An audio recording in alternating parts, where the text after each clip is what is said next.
Hiding from me? I'm not exactly threatening. I told you. There are things and people in this city we want to avoid. You could have been anybody. Okay, that was okay. I swallowed on a dry throat. My hands were shaking. Rain stood up, stepped behind my chair, and started to rub my shoulders. I shrugged her off and pushed her away.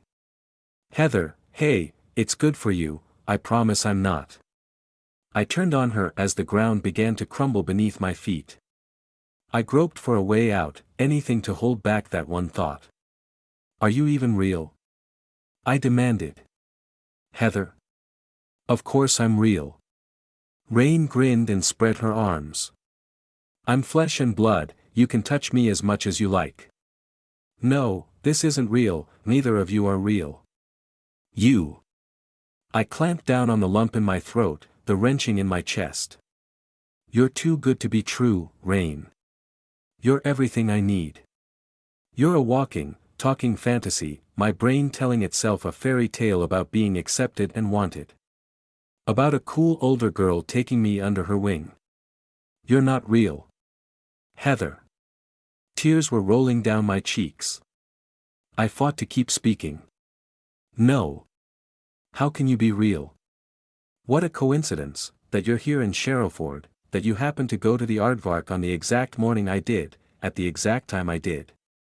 What a coincidence that I have a breakdown and you just happened to see me. You're not real. This is my fantasy and I'm sitting in an empty house in the dark, talking to myself. Evelyn and Rain shared a glance. Evelyn looked like a deer in headlights. I knew I was being unfair, scrabbling for the slimmest handhold I had left to deny. Heather, Evelyn said. You performed a technical miracle today. You can't. I rounded on her. And you're even worse. You're the unspoken promise that my insanity means something. That being crazy has a purpose. You're the beginning of paranoid schizophrenia, persecution complexes, banging my head against a padded cell wall for the rest of my life. Have you finished? Evelyn asked. I tried to stare her down, but I felt like a sick child. Why Sharrowford? Why are you even here? I said. Can either of you answer that? The whatever it ish has been feeding you knowledge for a decade, Evelyn said. The most likely explanation is that it wanted you in Sharrowford, so it nudged you to choose the university. I'm not surprised, considering the nature of the city, the sorts of things that happen here. Heather, it's okay. Rain tried to take my hand but I flinched away from her. That still doesn't explain you too, I said. Rain leaned down so I couldn't avoid her face. Heather, hey. Sometimes you get lucky. The nightmares stopped, didn't they? Even if we're not real, that's a pretty good trade-off. That look on her face, the kindness, the understanding, the bloody-minded stubborn refusal to give up on Mess Hattered, my last line of defense. I lost control. I wrapped my arms around my head and rocked in place on the chair, great big wet sobs ripping out of my throat. 10 years of nonsense and lies. 10 years of being this, and the whole thing fell apart around me and I couldn't keep it out anymore. I scrubbed at my eyes, hid my face behind my hands, drew my feet up onto the chair and tried to curl into a ball. It can't be real, it can't be real, it can't be real. Rain put her arms around me and held on tight. I tried to push her off but I didn't care anymore, gave up and buried my face in her shoulder. She could cut me up and shove me in bin liners like the monster if she wanted, because I was living rubbish. It's okay, she murmured. Heather, it's okay. It's not, it's never okay. It will be, it. Couldn't deny it any longer. The truth came out in a wail, at long last. I left her behind. Neither Rain or Evelyn said anything for a long moment, but I could picture their faces. The shared look over my head, Evelyn's frown, Rain's realization. I kept going, pouring it all out between the racking sobs and the horrible pain in my chest. My sister. Maisie. My twin. I left her behind in Wonderland.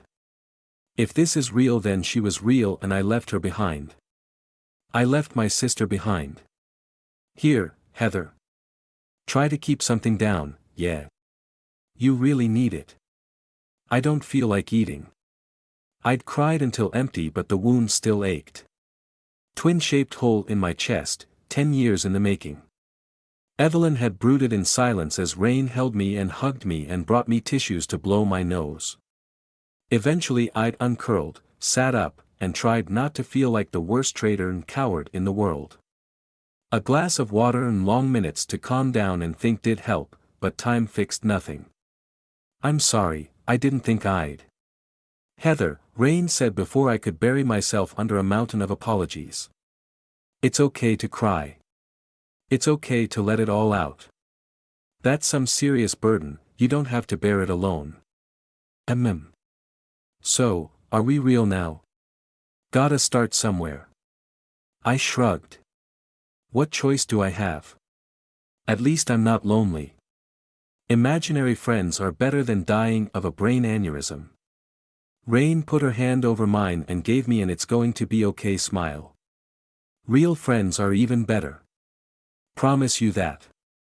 I shook my head. My throat tightened, but I had no more tears to cry. I left her behind. It wasn't your fault, Rain said. Right, Evie? Could that have been her fault? No, of course not, Evelyn answered. A child, outside, in a face-to-face encounter with something beyond our comprehension. No. Rain is correct. Survivor's guilt, I said. I know. A 10-year dose all at once. Knowing what I'm feeling doesn't make it any easier. Difficult, yes. I understand, Evelyn said, with such conviction. I looked up at Evelyn, this mage with her fluffy golden hair and missing fingers, her stolen limbs and spinal problems. I wondered what her history was. What could she do, what were her limits? The seed of an idea took root in my mind. A seed only possible after a day like today. I didn't dare feed it light or water. Not yet. But I started to ask the questions anyway. Why were you even over in wherever that was? I gestured at the air, at the outside places. You did a spell, took yourself there. Evelyn looked away, failing to conceal her discomfort. In a manner of speaking. You saw the circle, the methods I used. Yes, that was magic. Of a kind. Why go there? She was jealous, Rain said. Oh, for pity's sake, Rain, that is such an ugly word. Evelyn turned back to me. I was intrigued by what Rain said about your slipping episodes. I didn't believe it was possible. There were a few relevant passages I recalled from Unbekannte Orte, and an incantation in Stellhoff's unfinished book, but I'd never risked the procedures before. And well, as it turned out, there was no way to bring myself back again. That's why nobody had written more about that particular method. Nobody who goes through with it comes back to record anything.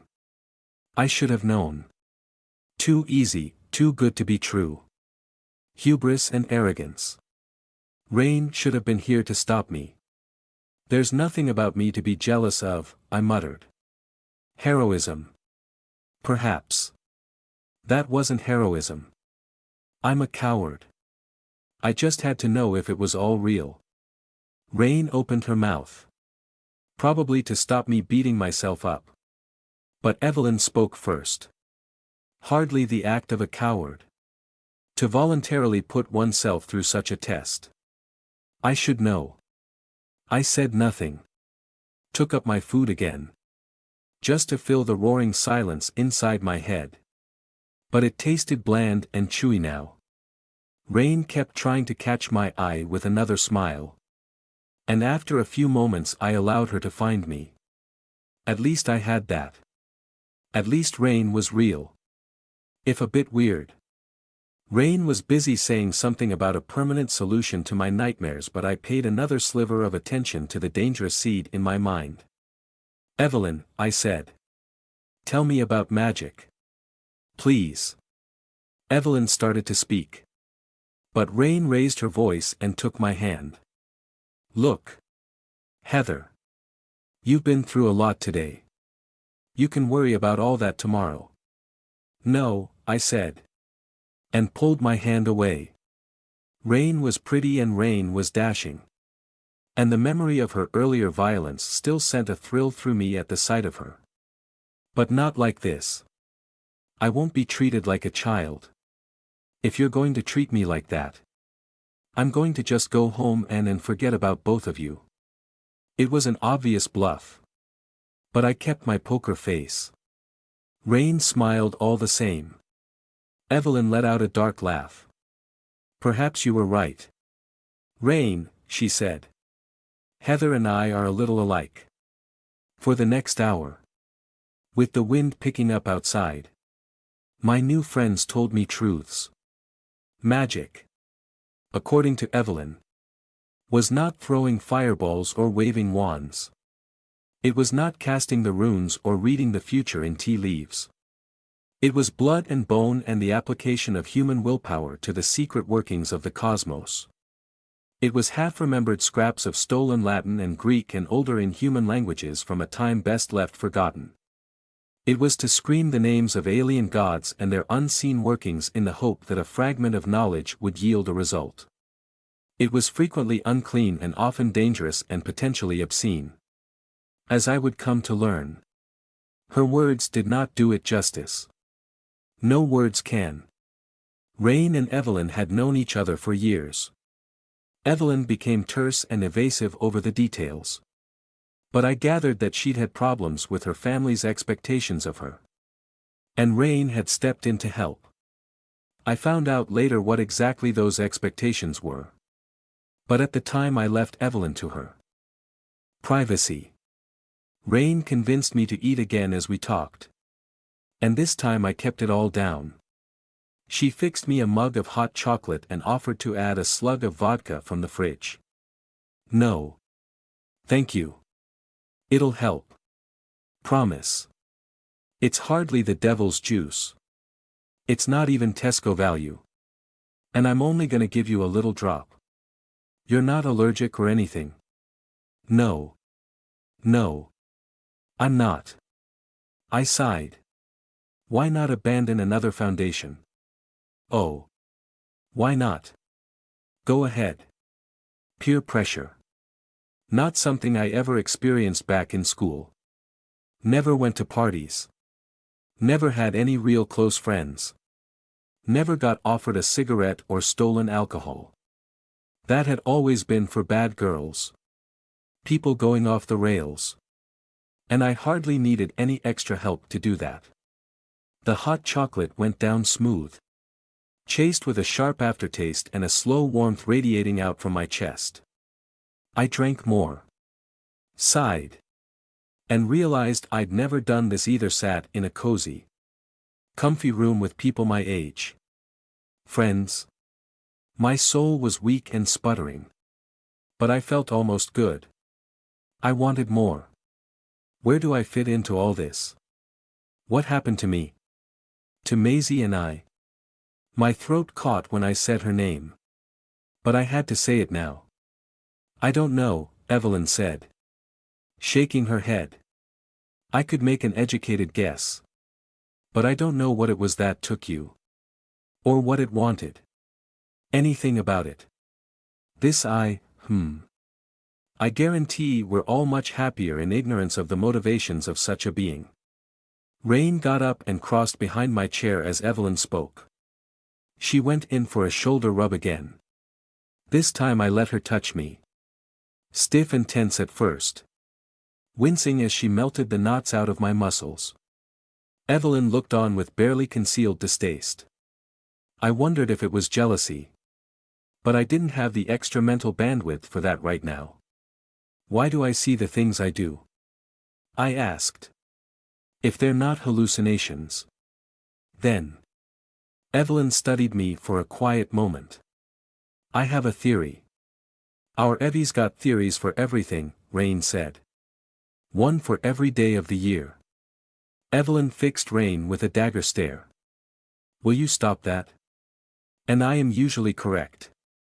Rain held up one hand in surrender and Evelyn continued. I suspect your waking visions are an ability to see pneumosomatic fauna. Without aid of any trance state or device. Likely an intention or perhaps a side effect of the eye's changes to your mind. I've never heard of it before. I have no idea if it's possible. But it's the only thing that makes sense. Pneumosomatic fauna, I echoed. Deadpan. That means what? Exactly. Well, a less technical term that is. Saith Theod, Rain said. Lighting up with a grin. You know you want to. Evelyn rolled her eyes and huffed. Spirits. You can see spirits. Anima. Kami. Whatever you want to call them. Though I suspect you of all people don't need to be told that doesn't mean bedsheet ghosts and headless ladies. My menagerie of horrors. I nodded. And there was that servitor following me. Don't forget, Rain said. A hint of smug pride in her voice. Yes. Yes. We'll have to look into that. Evelyn waved her down and fixed me with a penetrating gaze. More importantly. Heather. As Rain has made abundantly clear to me. You want the nightmares and the visions to stop. To go away. Correct? Yes died on my lips. Evelyn saw more than she let on. She saw the seed. Growing. Heather. Rain prompted. Because that is not the only option, Evelyn continued. You deserve to know that. You did things today. With nothing but your mind. And that. I think now's a little too late at night. Evie, Rain said. And. Practical issues first. Right? You see. Evelyn asked me. Rain would have me coddle you. Evie. Come on. You promised, Rain said.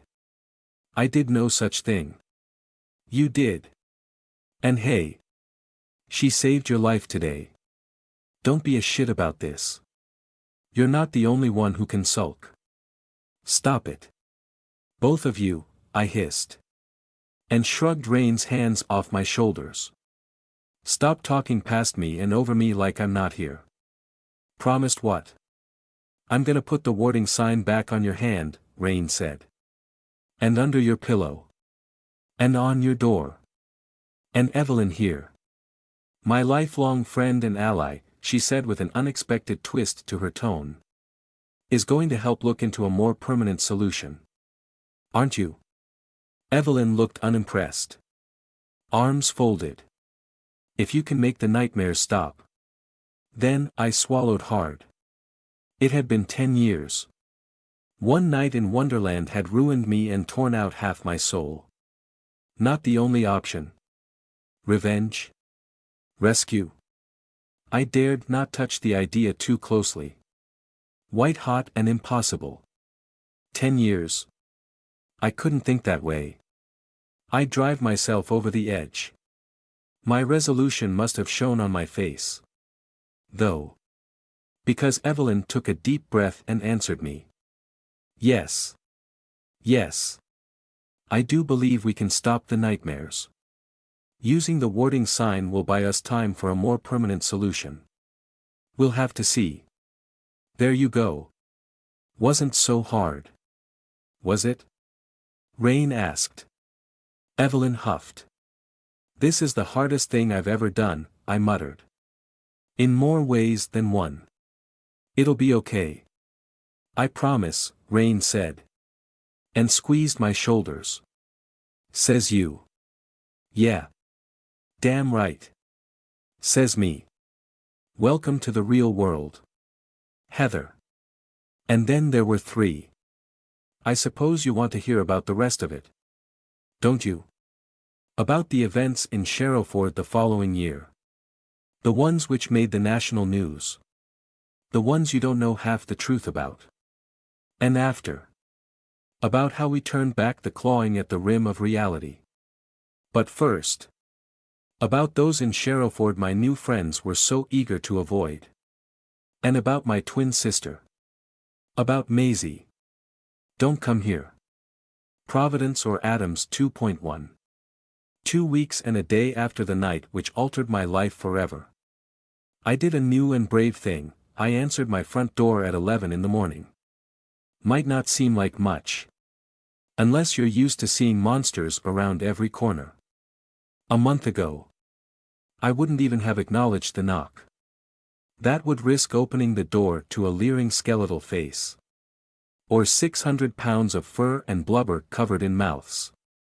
Or inviting a nightmare to spend days gibbering and whispering in the corner of my bedroom. Better not to answer.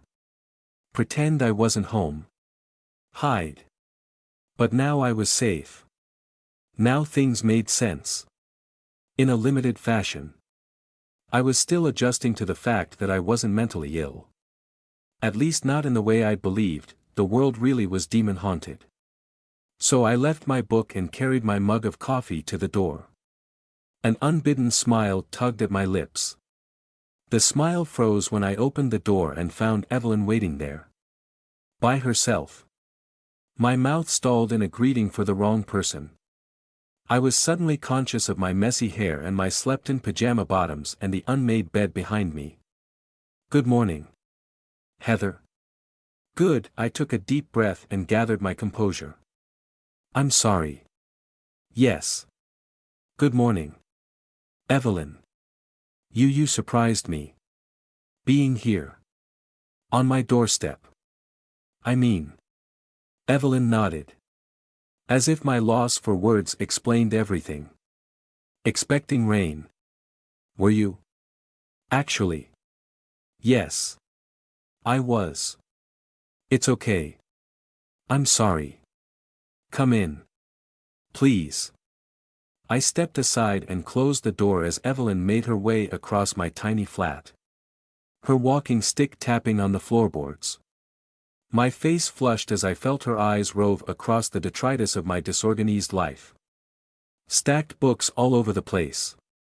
Unwashed dishes piled up in the sink. The mound of laundry at the foot of my bed. Notes from class spread out across my desk. Please. Do try to overlook the mess, I said. If I'd known you were planning on visiting. Then I'd have cleaned up a bit. Or a lot. Evelyn eased herself onto her good leg. A little mess is nothing. Don't bother yourself over it. I flopped my arms in defeat. But there is mess. There's always mess. Even sane and sleeping I swallowed back the rest and forced a smile. She didn't want to hear me whine. Sit down. Please. Take my desk chair. Evelyn thanked me and sat down carefully. She put her tote bag on the floor between her feet and did her best to return my smile. Neither of us was very good at that expression. But Evelyn's case was due to a permanent tightness around the eyes. Stone-cold sober came easily to her. Natural and unguarded joy did not. She looked an awful lot better than the last time I'd seen her. She'd twisted her great mass of hair up into a ponytail. The rest of her wrapped in a huge dark gray woolen sweater and a thick ankle-length skirt. With cozy Ugg boots on her feet. She looked warm and comfortable. Her oaken walking stick ready for a hike down a leafy country lane or across some picturesque village green. Instead of sitting in a dirty Sharrowford bedsit with the likes of me. Evelyn frowned and tooted. Stop that. Stop what? Being nervous about me. It might be a rational response. Yes. But don't. I would like it very much if you considered me as if we could be. She waved a hand in the air and grunted. I blinked at her several times. Evelyn. This isn't nervousness. I feel like a disgusting grease troll right now. It's not doing wonders for my dignity. I don't understand.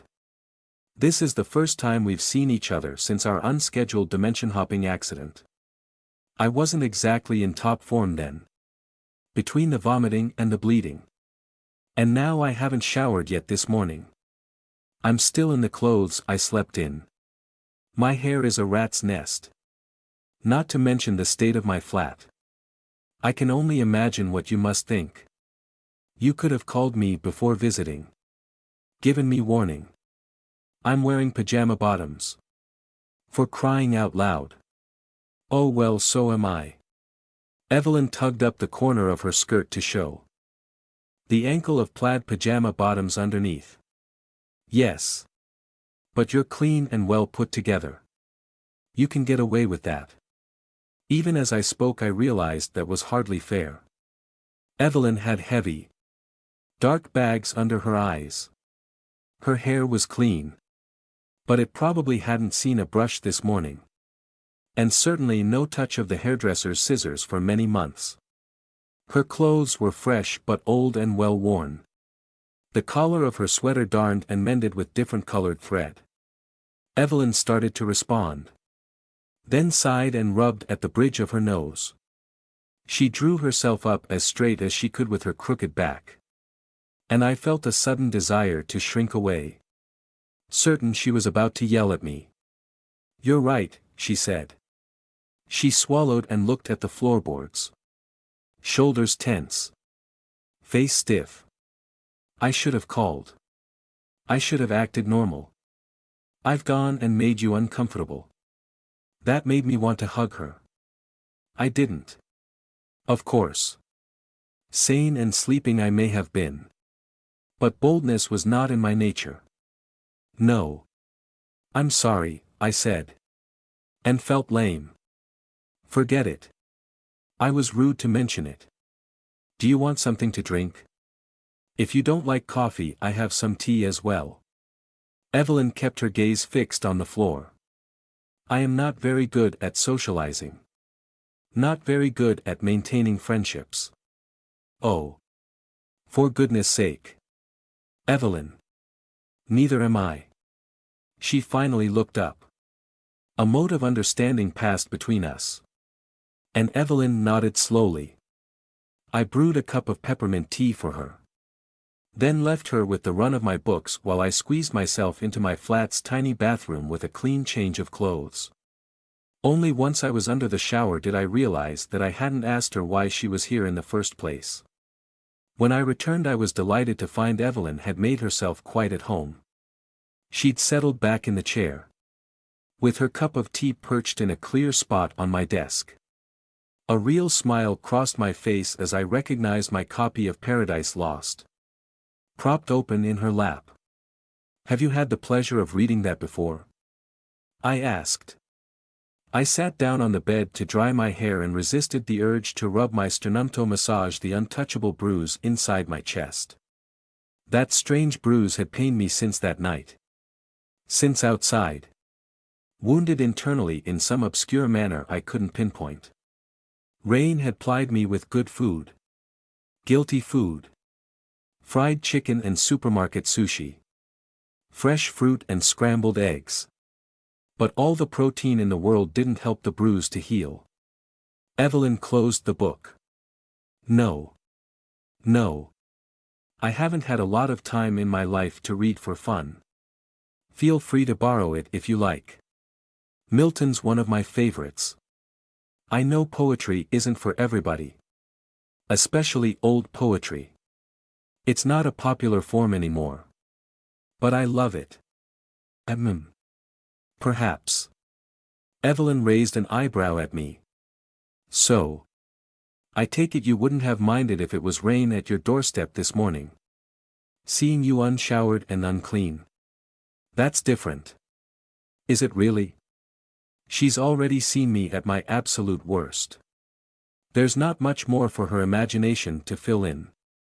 I've seen you at your worst, Evelyn said. Such states are badges of honor. Not sources of shame. I couldn't keep the incredulous frown off my face. Evelyn sighed and gestured around the room. This is hardly the worst condition to which a human being can sink. You should be proud of how quickly you've accepted reality. Most people who have to be introduced to magic spend the rest of their lives trying to refute it or forget it. Or go mad in the process.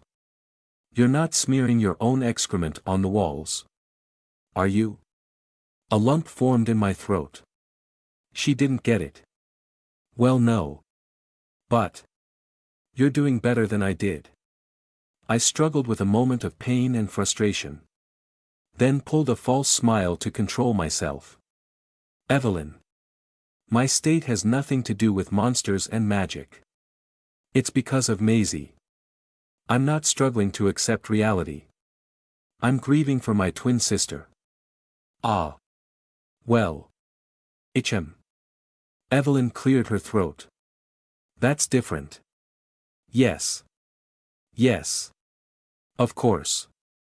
Yes. It's fine, I lied. To grieve would be such a relief. I'd dealt with Maisie's absence for years by telling myself she was always with me, an imaginary friend plus. Except she'd been real. So now she wasn't here. I was incomplete. Evelyn raised her chin and assumed an air of importance. Regardless. I didn't come here to lecture you. Heather. I came here to apologize. Whatever for. You're mixing your metaphors. I almost giggled at the absurdity. Me. A wolf? Evelyn waved a hand. You get what I mean. I do. And thank you. You were. I am a difficult person. I know. You can say it. I won't be offended. I shook my head. You don't need to be so formal about this. We already made up. Didn't we? Accounting for one's mistakes. One's debts. I find it important. It can be a matter of life and death. And I do not like to make mistakes. Evelyn's voice carried a razor edge I didn't much like. But then she took a deep breath and the feeling passed. Anyway. There's another reason I'm here. I have the first steps of a possible solution to your unique problem. I perked up. Everything else briefly forgotten. Yes. Go on. I did wonder why you'd come all this way. A solution? Indeed. It's taken a little bit of thought and some questionable research. But I believe I've come up with a place to start. An experiment. To figure out how this she waved a hand. Total dismissal. As if the I didn't even matter. I liked that. I liked that a lot. How this thing is contacting your mind. We can go from there. How soon can we begin? Evelyn inclined her chin. If you're not busy. Today. We need to visit the library. There's some details I must check before we begin. Then back to my house. To do some real magic. The library? For books. Evelyn raised an eyebrow. No. For video games and Chinese food, she said. But not unkindly. Of course for books. Magical books. Right. Yes. I nodded. I admit. I'm fascinated. By the prospect. I mean. My words stalled and stuttered in time with my uncertain excitement. So many questions. No way to phrase them. But books. They would teach me everything. Evelyn held me with a steady gaze. As if measuring me. Evelyn. The books I have do not make easy reading. Real magical grimoires can be demanding. On the mind. Try. Please do. You deserve the chance. But temper your curiosity. I will. I will. I'll be careful. I nodded. Good. Remember that. Thank you. Evelyn. Really. Thank you. She grunted and looked away. I detected a hint of embarrassment. Almost bashful. I was about to tell her it was okay. But Evelyn continued before I could speak. Rain tells me the warding sign is on your left arm now. Show me. I rolled up my sleeve to show off one of the best presents I'd ever received. This version of the fractal was much larger than the one Rain had drawn on my hand. Thick black lines wrapped around the pale curve of my forearm. A tree of folded angles spilling from a kinked central trunk. Clean and precise. Evelyn leaned forward with a professional frown. She grunted approval and I felt a flush of pride. Rain had dedicated half an hour of delicate work to the fractal. So intimate with my arm lying across her lap. This little fragment of irrationality which kept my nightmares at bay and the terrors off my doorstep. She'd bought a body art marker pen for the task. And left it on my desk so I could refresh the design if it started to fade. The ink was supposed to last up to 6 weeks. But I checked the integrity every night. Evelyn straightened up and shook her head. Rain was an idiot to draw it on your hand the first time. Out in the open like that. You are keeping it concealed. Yes. She was clear about that much. At least. It's always under my sleeve. Nobody's going to see it. Get used to that. Doing everything we hoped it would. Absolutely. No more nightmares. I'm sleeping. Real sleep. I even had a couple of actual dreams. Normal dreams. No lingering effects. Nothing at all. Well. There's a sort of pressure in my head after I wake up. Like a distant ringing in my ears. It goes off after an hour or two. Evelyn stared at me and nodded slowly. As if this made perfect sense. Is that supposed to happen? I asked. Evelyn laughed. A humorless, dry sound. I have no idea, she said. We're miles beyond precedent here. She looked down at her lap and tapped her fingers on the closed cover of Paradise Lost. An educated guess says your eye, she actually did little air quotes with her good hand, is probably still trying to get through. It's not discouraged by a firewall. For our purposes. That's a good thing. It is? Yes. For now. How about the, she sighed and gestured with one hand. Spirits? Oh. No more haunted apartment. I couldn't keep the smile off my face. They're keeping their distance like never before. They don't completely ignore me. But I don't feel like a beacon for horrible weird monsters anymore. I can't tell you how much that means to me. How much less messed up the world feels. Good. Good. I didn't know exactly what it would do left on human skin for days on end. Evelyn's eyes took on a distant look. I rubbed the skin around the fractal and asked one of the questions I'd avoided thinking about these last 2 weeks. What is it? The fractal. I mean. You call it a warding sign. But what is it? How does it work? Evelyn's eyes snapped back to the present and she stared with sudden cold precision. How much do you want to know? Really? I couldn't answer that. I took the low road. You've been practicing that line. Haven't you? I asked. Evelyn huffed. I may have done. I find unrehearsed interaction more difficult than most people. And I had considered you might ask that question. It's fine. It's fine. It's actually quite sweet. You have a flair for certain kinds of dramatic delivery. That's all. Evelyn looked as if she was sucking a lemon. Well. How much do you want to know? I don't know. My shield of good humor crumpled. And I cast it aside. I need answers. To what? I shrugged. At a loss. Everything. I know. I know. Magic is real and unicorns exist and I'm not schizophrenic. But those are facts. Not answers. Not the ones I need. Why me? Why Maisie? What happened to us? What should I do now? Evelyn nodded and thought for a moment before speaking. The warding sign is part of something much larger. My family's inheritance. My inheritance. The warding sign's particular set of angles generate a kind of repulsion or firewall effect. As far as I can tell, it's one of the very few things I have which works consistently. Which is bloody useful. Because otherwise it would be impossible to keep my home shielded. Or keep you hidden. Or really do much of anything without attracting unwanted attention.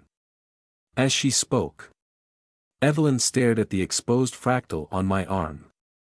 I rolled my sleeve back down, feeling protective and self-conscious.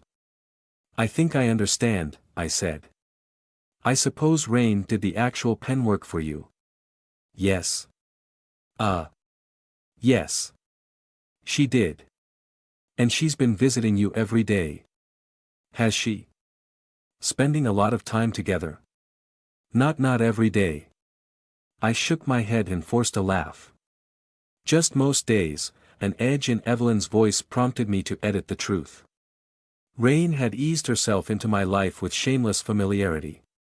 She turned up unannounced when she didn't have classes and learnt my schedule so she could find me on campus after lectures. She sent me text messages and silly pictures. And she told me good morning and good night and take care. At first I hadn't known how to respond. But after so long without a friend it felt good to let her take the lead. She took me out to eat greasy burgers and chips. Made food on my cramped bedsit oven. And watched movies and cartoons with me on my ancient laptop. I'd lent her my copy of Watership Down and she was trying to get me to read some Kant. We talked about everything and anything except for magic and spirits and demons. Evelyn saw straight through the fake laugh. Stony-faced. She slept with you yet? What? Evelyn. Excuse me. Well. Has she? No. We haven't. She hasn't even. It's not like that. I don't think it is. Anyway. With Rain. It always is. I wouldn't know how to judge that. An old frustration surfaced for the first time in a long time. Fed by indignation and a yawning pit of uncertainty. I don't have any experience with romance. None whatsoever. Maybe you don't appreciate that about me. I spent a significant chunk of my teenage years in psychiatric hospitals. And the rest of it as the weird mentally ill girl who might go catatonic or start screaming at any moment. Not to even mention the whole lesbian thing. That's a minor blip compared to the rest. But it doesn't help my odds. I've never even kissed anybody. Rain is nice. Yes. I don't know what that means. We've hugged a few times. That's it. That's all. I shrugged and looked down at the floorboards. Embarrassed more by my loss of control than the intimate details. Well, Evelyn said at length. That makes two of us. I expected a cruel joke. But lowered my defensive hackles when I saw she was dead serious. I'm sorry. Kissless virgin. I echoed. You shouldn't put yourself down like that. It's a meme. Evelyn waved the question away. Meme. Evelyn cleared her throat. An internet joke. Never mind. Point is. We're not so different. You and I. And that is fine. All the more reason not to let Rain take advantage of you. I don't feel taken advantage of. If anything. It feels like the opposite. She's been. The words too kind died on the way to my lips. Blotted out by the memory of Rain's ecstatic grin as she beat a monster to death with a truncheon. She was kind to me. Beyond that. I didn't really know. Did I? Evelyn did not look impressed. I took a deep breath and steeled myself, may as well get this out of the way. Okay. Let me put all my cards on the table, I said. Are you jealous? Evelyn. If I understand correctly. You've been close with Rain for years. Have I intruded on something? I'd rather we be open about this. Jealous? Evelyn's eyebrows climbed in surprise. No. Most certainly not. Whatever Rain has said about me. I'm not interested. You're not. No. Final word. I nodded. Okay then. Look. Heather. I'd advise you not to get too close to Rain. You're setting yourself up for disappointment. My turn to raise my eyebrows. Rain Philomena Haynes. She loved that middle name. And I liked it too. Though I did wonder if she'd adopted it herself in a pretentious act of self-creation. It had taken me a long, winding evening to weasel out her family name. Which she hated for reasons I didn't understand. 20 years old to my 19. Which seemed a more significant gap at that age. I knew her now but not enough about her. And I told myself it was subconscious behavior on her part. She'd happily spend hours extolling the finer points of any book I handed to her. And share her favorite foods, chicken korma and pomegranate, about where she'd grown up in leafy Suffolk. What she thought of every movie from Dam Busters to Shrek. And a growing litany of teenage japes and hijinks. But they were all oddly unconnected to concrete people. Her family. Or any personal history with Evelyn. Evelyn put down her tea. Steepled her fingers. And gave me a sober look. Rain requires a damsel in distress for whom she can play the knight-errant. And let's be honest. You do fit the bill. That's why she shows so much interest in you. I used to fill that role. But I changed. If you fail to remain dependent, her attitude toward you will deteriorate. I struggled to keep a straight face. Maybe Evelyn was jealous after all. Even if she didn't know so. Did she treat you the same way she treats me now? I asked. Not exactly. With us. The reality shock was the other way around. Or should have been. But she's the same as always. Don't get me wrong. Rain is, Evelyn gestured. Searching for a word. Once she's made a decision. She will fight in your corner even if it kills her. She is loyal. And she means what she says. And one could not ask for a better, you get the picture. But she'll hurt you in the long run. If you let her. I didn't want to think about this. Was I just filling in a role? It didn't feel that way. I chewed my bottom lip. Then I realized what was wrong with this whole picture, what had been wrong since the moment I'd found Evelyn on my doorstep. Alone. Wait a second, I said. Isn't Rain supposed to accompany you almost everywhere? Evelyn smiled. The first real smile I'd drawn out of her. And it made me deeply uncomfortable. Sharp and devious and smug. Indeed. Indeed she is. I thought it was past time I engaged in some creative disobedience. But you keep implying that Sharrowford is dangerous. That. Heather. I am more than capable of defending myself. I saw how Rain reacted. When she couldn't reach you by phone. Genuine fear for you. For your safety. I cast about for my mobile phone. I have to call her. Oh. Don't be silly, Evelyn snapped. I spread my arms. Intimidated by her tone but unwilling to bend. What? You can't seriously expect me to betray her trust. Evelyn huffed and hunched a little in the chair. Some things have to be done without Rain hovering over our shoulders all the time. You saw how she reacted. That night. She wants to coddle you. I prefer you retain a little independence, and me too. Perhaps. Dare I bloody well hope. She won't like you getting into the books. The grimoires. If that's what you want. Go ahead. Call her if you like. It's your choice. I hesitated. Just enough. That smile crept back onto Evelyn's face. Come on. Then. It's past time we went and did some serious work. Before she spoils our fun. Providence or Adams 2.2. Between her prosthetic leg and her walking stick. Evelyn put me to shame. Our route took us along Bluebell Road. A twisty humpbacked residential street on the edge of the student quarter. Which led up to the University Drive. The name was deceptive. Not a single bluebell in sight. Defeated-looking trees lined the pavement. A half-finished attempt at regreening. The blustery day plucked at my hair in the hem of Evelyn's skirt.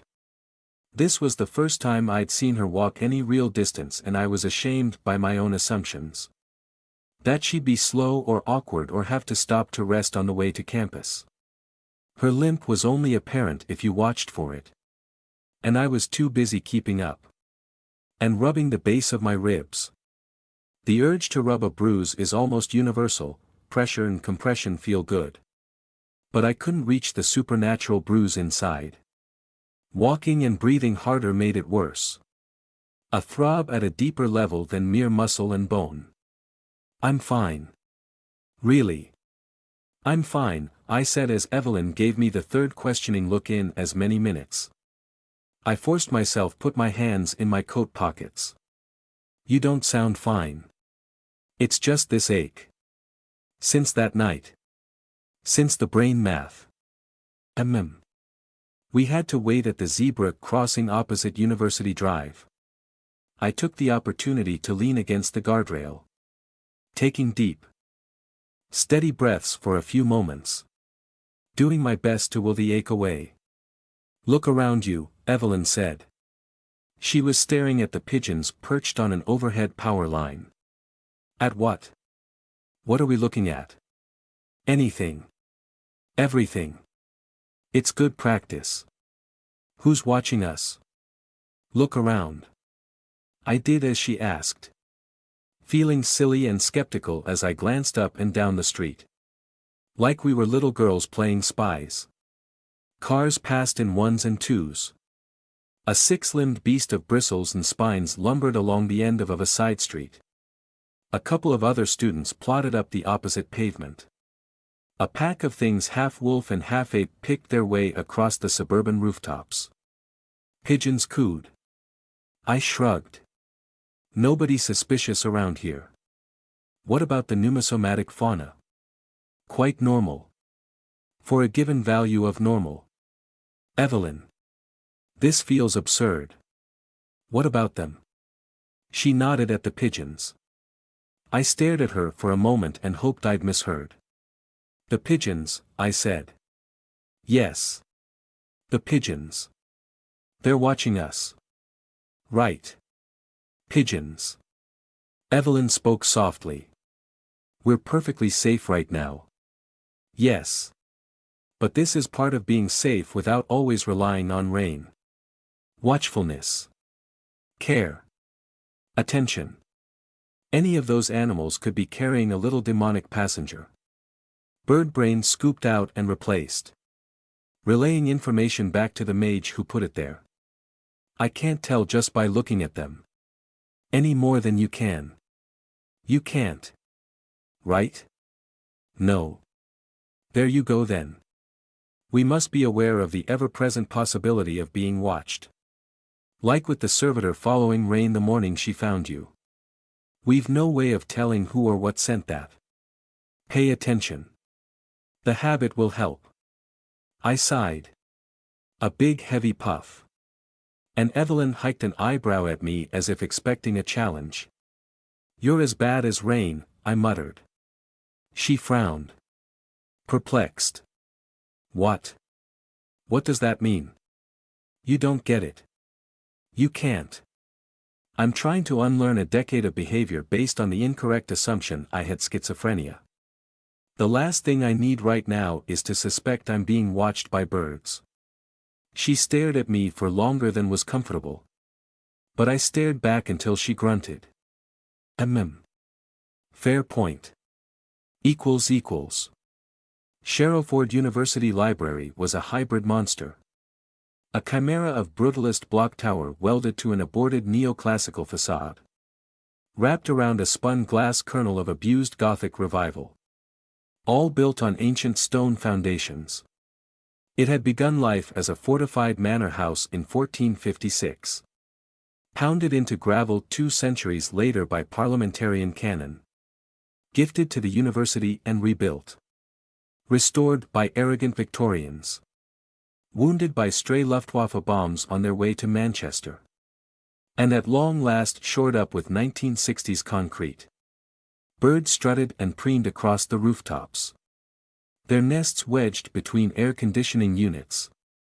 Blissfully unaware of the insectoid leviathans which only I could see. Clinging to the library's spires. Inside was a sprawling labyrinth of modern racks rubbing shoulders with carved wooden shelves.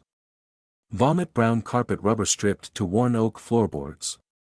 Creaking century-old staircases and concrete stairwells that reeked of industrial cleaner.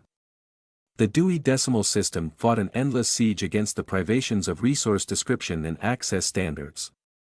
One that I suspect would degenerate into an insurgency to make any Viet Cong commander proud. With a catalogue of nearly 10 million books. It certainly didn't rival the British Library for size. But more than made up for that with the number of small print run. Rare books. And strange subject areas tucked away in its hidden bowels. Of course I'd fallen in love with the library.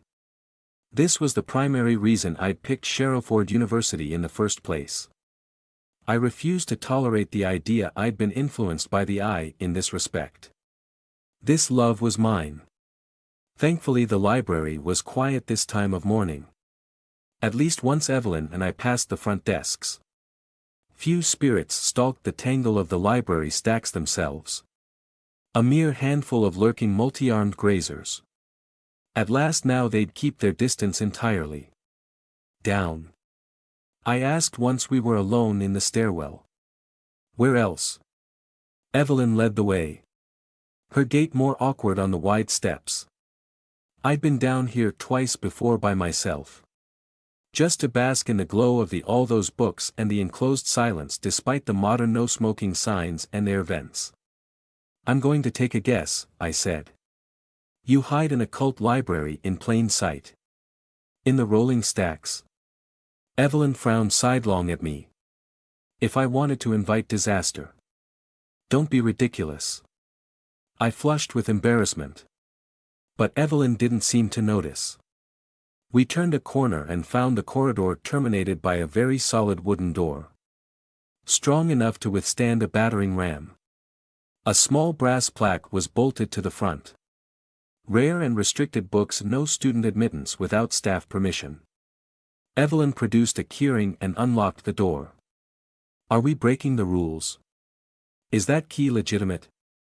She gave me the thinnest of satisfied smiles. Oh. I'm allowed to be here. The wonders of nepotism. Ceiling strip lights flickered to life. Rolled back the shadows on doorways to reading rooms and secure stacks. The air felt dry and cool on my face. Conditioned for long-term book storage. Evelyn turned the latch to lock the door behind us. Then led the way past a treasure trove of crumbling texts and vacuum-packed manuscripts. Nothing occult about any of this. My head was on a swivel. I wanted to ask her to stop. Pause a while so I could dip into each of these rooms and read for 5 minutes. A minute. Just one glance. An undergrad never got into places like this. We turned a corner and I opened my mouth to ask if she would let me down here again. And I slammed to a halt. Breath caught in my throat. Evelyn raised an eyebrow at me. Oh. I guess you can see it. Right? I thought I'd be used to this by now. A monster barred our way. A glossy black arachnid nightmare hung from the ceiling ahead. Big as a horse. Arm-thick glistening spider silk webbed the upper half of the corridor. Leaving just enough space for a tall person to pass beneath. Far too many legs. Body segmented and armored and wrapped with biomechanical tubes and pipes. Vent stacks rising from its back like a miniature nuclear reactor. The head was a solid mass of unblinking crystal eyes. Several giant stingers waved lazily in the air, tipped with points the size of railway spikes. I felt it stare at me. A probing searchlight. Very slowly. As if the slightest twitch would set it scuttling toward me. I turned my eyes away and looked at Evelyn. My voice came out in a strangled whisper. What do you mean? I can see it. You can see it too. Well. No. Of course not. But I know it's there. She waved an arm down the corridor. You think the most dangerous occult collection outside of the British Library would be unguarded? Hide them among the stacks. Really? She rolled her eyes. You could have warned me, I hissed. What on earth is it? I don't know. You tell me. All I know is it's some kind of spider. I'd be fascinated. Actually. If you could describe it. Terrifying. Evelyn blinked several times and cleared her throat. It's a servitor. Like the thing that was following Rain. A sort of artificial pneumosomatic robot. Not a summoned demon or a bound spirit. Though that thing spying on Rain was about as complex and robust as a Roomba compared to this. Artificial? You made this thing? No. No. Of course not. Evelyn looked oddly embarrassed. It's practically a family heirloom. My great-grandmother made it and left it here. Look. It's perfectly safe. It can only do what it was programmed to. It triggers off recognition and intent. I think. I'm inherently trusted and so is anybody in my bloodline. As well as those I bring with me. It leaves the library staff alone because they only enter as part of their normal routine. Though I don't think anything down here gets cleaned or checked very often.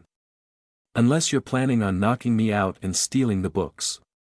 It won't pay you the slightest bit of attention. It is definitely paying me attention. Evelyn sighed and strode forward. I fought down an embarrassing urge to grab her by the arm. I didn't want to be alone in front of this monster. She passed under the spider web. Stopped by the last door leading off the corridor. And looked back at me as if I was being a fool. Oh. For pity's sake, I said. And forced myself to walk. Concentrating on my feet. I almost made it. On the step which would place me directly under the spider. It moved. A sudden spasm of motion. Ratcheting limbs and whirring eyes. It dropped on the webbing and unfurled all those legs. Poised like a bear trap. The stinger's whip cracked out to full extension and curved back toward me. I choked down a scream and froze on the spot. Heather. What is it doing? Evelyn said. Her voice suddenly serious and urgent. I don't know, I whispered. I swallowed. Throat like sandpaper. It doesn't like me. I think it's angry. It can't get angry. It's triggering off something. What is it doing? Describe it. I could barely make myself form words.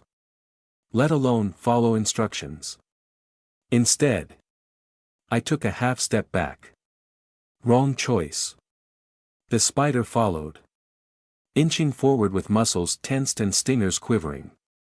I halted again and stood very still indeed. My throat clenched tight and cold sweat ran down my back and I was almost on the verge of tears. Light glinted off the clustered crystalline eyes. This close-up I could see tiny imperfections in the black chitin carapace. Bumps and abrasions and rough patches. Old scars and deep gouges. Evelyn. Call it off, I whispered. I shouldn't need to. It's not going to attack you dash. Call it off. The terror on my face finally got through to her. Evelyn raised her chin and spoke quickly and confidently. Decidenditi agnosis. Ex auctoritate de Evelyn say. Nothing happened. I stayed very still. Well? Evelyn prompted. I don't think it's listening. What? There's no reason it shouldn't. She huffed in exasperation. Per quat terminus dammit. No. That's not it. Design plura et reditus ad formam tenens. Ex auctoritate de Evelyn say. The spider servitor remained exceedingly ready to murder me. I said this to Evelyn. In not so many words. She grit her teeth and looked frustrated enough to belt the spider over the head with her walking stick. Finis. Terminus. Exitus. Nova anima agnosis. God damn it. Latin finally worked as actual magic words. Or perhaps Evelyn's swearing did the trick. The spider surged back into its original position with a flickering of limbs. And I felt that cold, mechanical attention switch away from me at last. I scurried under it as fast as I could. Shoulder blades itching. Until I stood safely next to Evelyn again. I let out a long shaking breath and tried to force my muscles to unclench. Heart hammering in my chest. I take it that worked? Evelyn asked. I nodded and leaned against the wall. Hands on my knees to keep myself on my feet. Well. What did it do then? I assume it stood down. I turned a very unimpressed look on her. Yes. Eventually. She rolled her eyes. Though I could tell it was mostly to cover her own embarrassment. The gesture still made me bristle with anger. It's a good thing you and Rain never went into the attic in my house. When you were looking for me, she said. There's more of these things. Of course. My family's historical paranoia has to be worth something. God alone knows what triggered it to treat you as a threat though. The fractal? I gestured with my forearm. Maybe. No. It's far too robust to be bothered by that. Regardless. It should be calibrated to recognize you now. I had to make it register you as trusted. It didn't want you inside otherwise. Evelyn. I tried to keep my voice steady and quiet. To overcome a lifetime of conflict avoidance. I really do want to be your friend. But you have to warn me in advance when you are going to surprise me with a spring-loaded monster. I am very serious. She avoided my eyes. It's never done that before. I only know a fraction of the command interface language for it. I can't even make it move to a new post. Trust me. I've tried. An awkward moment of silence passed over us. I apologize, Evelyn said softly. I straightened up and gave her the best smile I could muster. She was trying. She really was. And that meant a lot. Apology accepted. Evelyn busied herself unlocking the door. It bore another understated brass plaque. Special Collection and Sensitive Storage Room K11. Why do you need such a lethal guard dog? I asked. Evelyn snorted a humorless laugh. At least 2 cults operate in Sharrowford. That I know of. They'd love to get their hands on my books. Cults. Small-time idiots. Worshipping things they don't understand. She waved a dismissive hand. But they're still dangerous. Not to mention my mother's and grandmother's old rivals elsewhere. And any other mages who know about this collection. Not for the first time. I wondered if I'd be happier and safer in ignorance. Evelyn led me over the threshold. What had I been expecting? If only subconsciously. Books bound in human skin and chained to lecterns. Flickering torches. Stone walls. Leering gargoyles. A little. I confess. It was a small dusty room. With no windows and 2 strip lights in the ceiling. Sickly light illuminated a pair of battered reading desks and a row of plain, functional bookcases. Empty bookcases. Evelyn closed the door behind us and dumped her tote bag on one of the desks. I looked closer. Not quite empty. I corrected myself. Only 2 of the shelves held anything. One was lined with 16 books. 16 exactly. I counted them. Most of them were aged and leather-bound. Though a few looked at least 20th century. In modern hardback covers. 3 much older volumes were packed inside transparent protective plastic bags. Lying flat on the shelf below. Next to a stack of bound photocopies. A cardboard storage box sat at the foot of the one occupied bookcase. Is this it? Evelyn raised an eyebrow at me in silent question.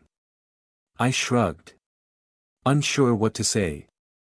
Painfully conscious of my silly assumptions. She crossed to the books and gently eased one of the modern-looking volumes off the shelf. In the right hands. Every one of these is more lethal than an atomic bomb, she said. Personally. I'm glad there's so few of them. And that they're mine. Are you being serious? Evelyn cleared her throat. Sort of. Sit down. If you like. I need to look up some details. What is magic? I didn't want to distract Evelyn.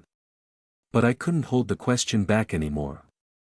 She'd been making notes and muttering to herself as she read from one of the grimoires propped open on the desk. Her pen paused as she looked at me and raised an eyebrow. I've been thinking about it all week. But I couldn't articulate it until this. I gestured at the books. The tiny occult library. The incomplete magic circle Evelyn had drawn on a notebook page. I took it on trust. Magic is magic. But that's a tautology. You did magic with esoteric symbols and circles and books. But I did the same thing by, I swallowed and fought down a stab of nausea. Recalling impossible equations was still dangerous. By thinking maths. I thought the books might give me some answers. Some context. But I suppose it's not going to work that way. I offered Evelyn an apologetic smile. She sucked on her teeth in thought. We'd been in the reading room special collection and sensitive storage room K11 for about 20 minutes. I'd parked myself in a chair and tried to sit still. But nearly bounced from foot to foot in excitement at all these wonderful old books. Even if there were only 19 of them. Evelyn had noticed and directed me toward one of the less fragile volumes. A huge blank-faced hardback entitled The Diaries of Richard Barker and His Great Working. Reprinted with commentary. By one James Austen. Despite the relatively modern binding, the inside pages informed me of only the printing date 1932. No publisher's mark. Location. Nothing.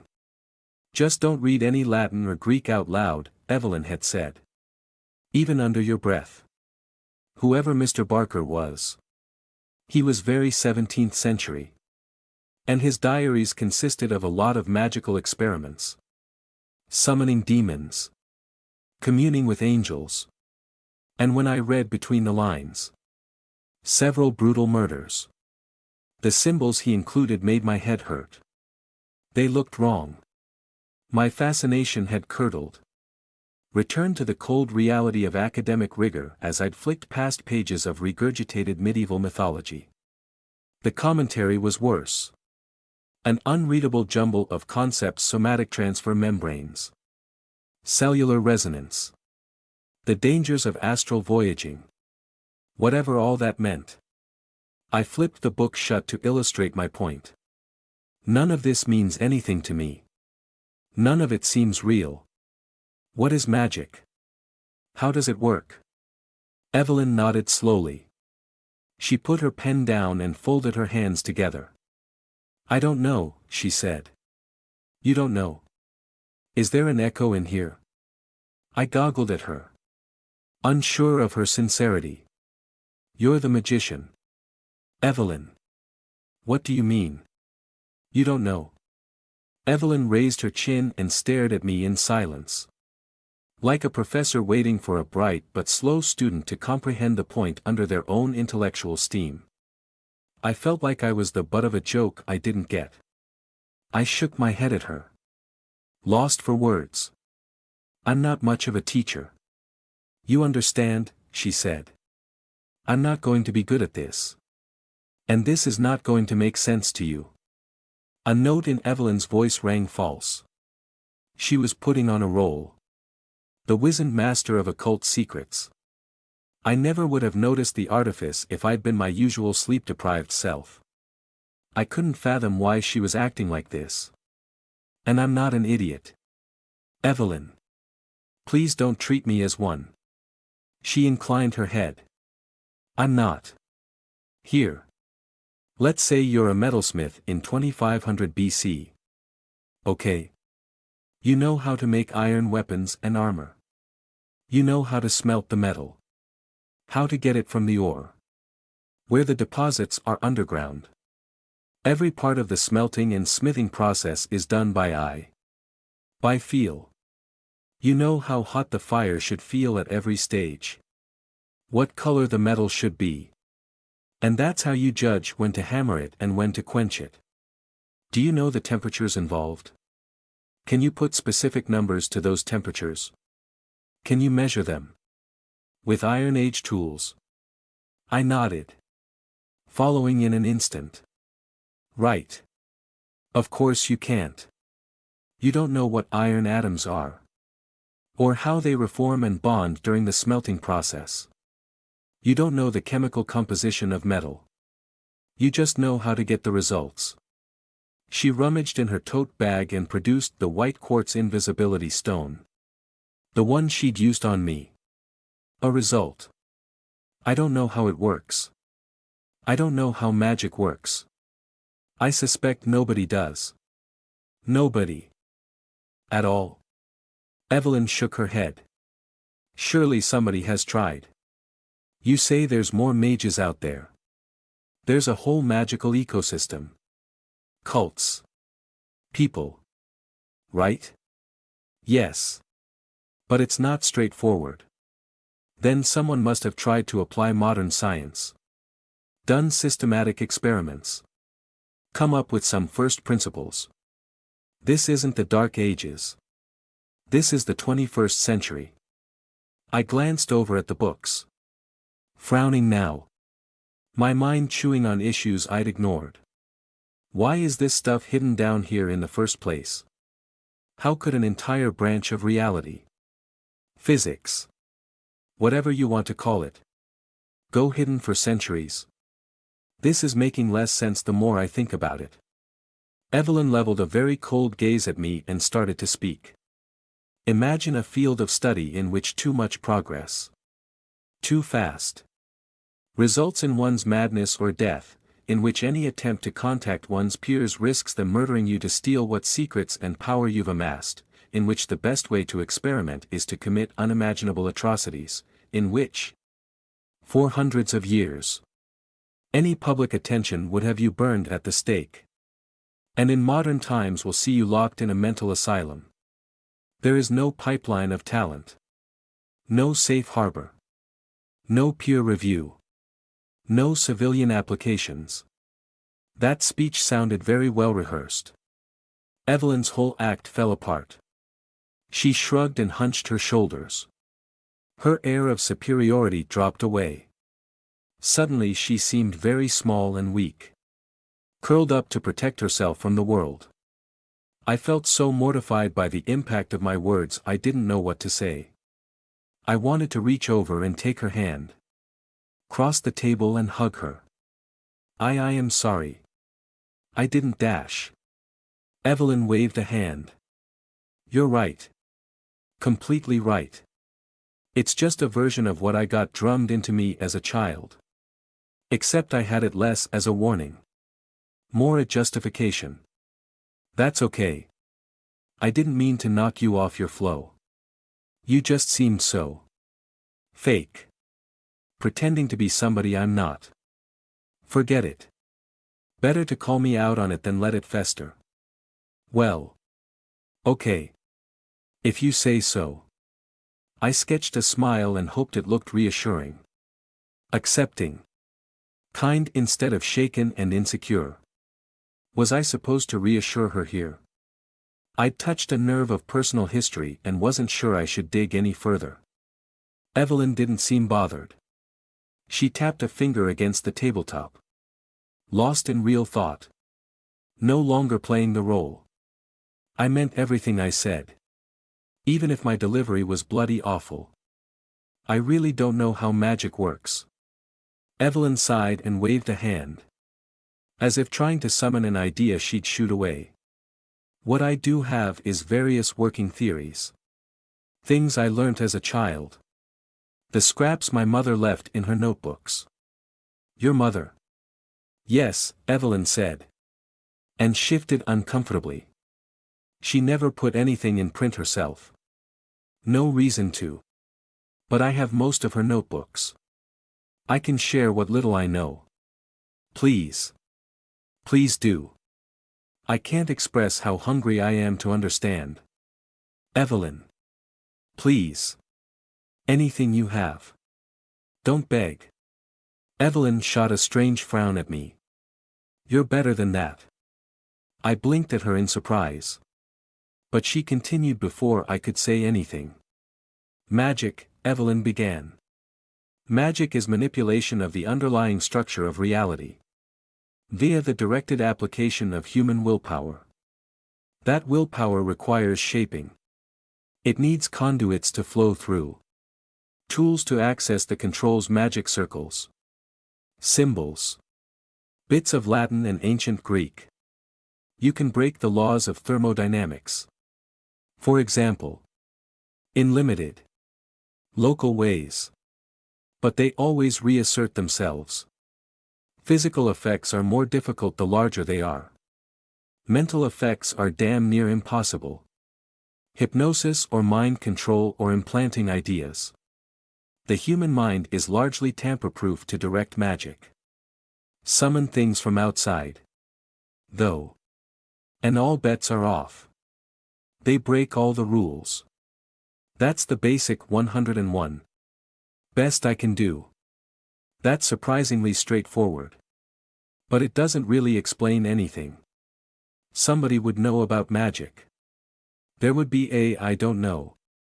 A secret government department. Ministry for mages. Evelyn half smiled.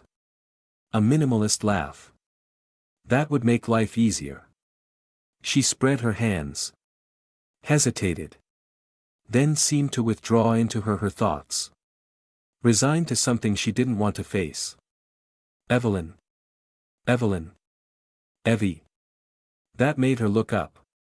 Our eyes met and I flushed with embarrassment at using the diminutive version of her name. I'm sorry. You looked like you needing snapping out of that. She nodded and half shrugged. Call me Evie if you want. It's fine. I will then. Thank you. Our reality is autocorrecting and self-enforcing. Evelyn paused and sighed. My mother's words. For what they're worth. I don't have a better way to phrase it. Think of reality like a big rubber sheet. You can deform it for a second by throwing a bowling ball against it. But it springs back right away. You can break the laws of thermodynamics. To a point. Or bend light. Or do a million other things. But reality snaps back. She clicked her fingers. The sound echoed off the empty reading room shelves. Sometimes right in your face. What goes up must come down. To a point. Yes. Self-enforcement applies up here. Too. She tapped her temple. Meaning what? Exactly. Meaning I need an example. Let's say I draw a magic circle on the floor right here. Do a lot of things I shouldn't do. And summon a monster from outside. Let's say it goes upstairs into the library and kills a couple of people. What do you think happens afterward? Mass panic? It would be on the evening news. Everywhere. Exactly. Except that doesn't happen. Does it? Instead of an unimaginable demon, witnesses will remember a madman with an axe. Or a crazed homeless person. Or whatever else their prejudices and assumptions provide. Unless you're already broken in by exposure to magic. Or outside. Or worse. Then your mind self-edits. Reality cushions the blow. People would film it on their mobile phones. There'd be evidence. Evelyn gave me a knowing smile. Would you believe it was real? Or CGI? I can't, Evelyn. I don't like this idea about the self-editing mind. I swallowed. Struggling to find a way to say this. To make her understand why that concept made my guts churn. I can't go from 10 years of distrusting my senses to being told I'm not crazy to back again. How can I trust my own memories? If that's accurate. Evelyn shook her head. Once you're in. You're in. You've been exposed. And you didn't deny it or go mad. I understood what she was getting at. And I suspected my exposure to the eye was more than enough to acclimatize my soul to all this. But it still sat heavy in my stomach. There are more things in heaven and earth than are dreamt of in your philosophy, I muttered to myself. Evelyn frowned at me. What? Misquoting Shakespeare. I gave her a little embarrassed smile. Just a line I've always liked. From Hamlet. The concept helps. If that's what you need. I still don't get it. How do you deform reality in the first place? If the laws of thermodynamics are breakable, then nothing around us should work. Evelyn nodded slowly. Yes. You're a child of the post-Enlightenment age. The scientific method. Causality. The heliocentric model. They're all still correct. I'm not going to ask you to believe in magical particles or spirit energy or that the earth is flat. What Evelyn did ask me to believe in was the parable of the castle. It didn't resonate with me. Over that long slow hour under the one dull strip lights in that secret reading room. Evelyn wove a complex metaphor. One I suspected she'd been fed as a little girl. A child's fairy tale to make sense of an impossible universe for an impressionable, frightened mind. I didn't mention that feeling. It seemed too cruel to point out how she slipped into a child's cadence and wrote repetition as she related the tale. I just let her run through it.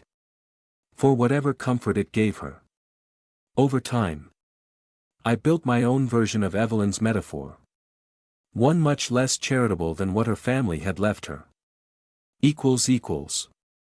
Imagine you live in a castle. You were born enclosed by walls so thick and so high that they seem the limit of the world. No gate or drawbridge or window leads out. Nobody has ever been outside. And those who suggest such a feat is even possible are dismissed as madmen or charlatans or dangerous zealots.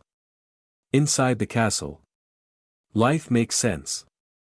Rooms connect to each other at proper 90-degree angles. The grass and trees of the inner courtyards are neat and orderly. Regularly cut and trimmed. If you throw a ball up, it will come down. If you do not eat, you will starve. Human behavior is sane. If not always kind. If you observe a physical law and test it, you can create a theory to accurately describe how it works. Then, one day, you find a way up onto the walls. A secret way. Hidden in a place nobody goes. You are curious. So you step inside. And the door slams shut behind you. It will not open. No matter how much you pound on it. How long or loud you scream. How afraid your tears. There is no way out. Except up. You climb the stairs. They are dark and cramped and you hear horrible sounds from above. For the first time in your life. Perhaps for the first time in any life. You emerge into the daylight on the battlements. What you see ruins you. The castle is not all. The walls do not demarcate the edge of the world. Your castle is merely a tiny keep, set in the middle of a much larger curtain wall. In the space between the keep and the curtain wall live such inhuman things. They do not obey the laws that govern inside the castle. They bend them into impossible shapes. They caper and dance and go about their bizarre alien business and sometimes look up at you and make eye contact. Or hoot strange sounds to you. Watch you and follow you and surround you. Perhaps you do your best to ignore them. But they, the pneumosomatic life outside our comfortable castle of reality, are not the worst thing you see from atop the battlements. Oh no. Because next your sight is dragged up. Beyond the outer curtain wall. To outside the castle entirely. To outside. Out there the laws of the castle are not but a whispered suggestion. Giant shapes move on the horizon. In their own domains. With different laws. Other rules. Rules that produce only screaming insanity for a human being. Rules that will break you if you try to comprehend them. Rules which once understood cannot be forgotten. And will worm their way inside your soul and wreck you for knowing them. Let's say you manage to get back down. Inside the castle. Maybe you try to forget what you saw. Maybe you pretend to be normal. But then you discover you're not the only one. Others have been up on the battlements. Some have found cracks in the walls. Been outside. Brought things back. And those things they bring back magic can break the laws inside the castle. Make it more like outside. If only for brief moments before the laws of reality reassert themselves. Before the human mind rebels against what it witnesses. Before the mob tears them apart in sheer outrage. To do this they need tools.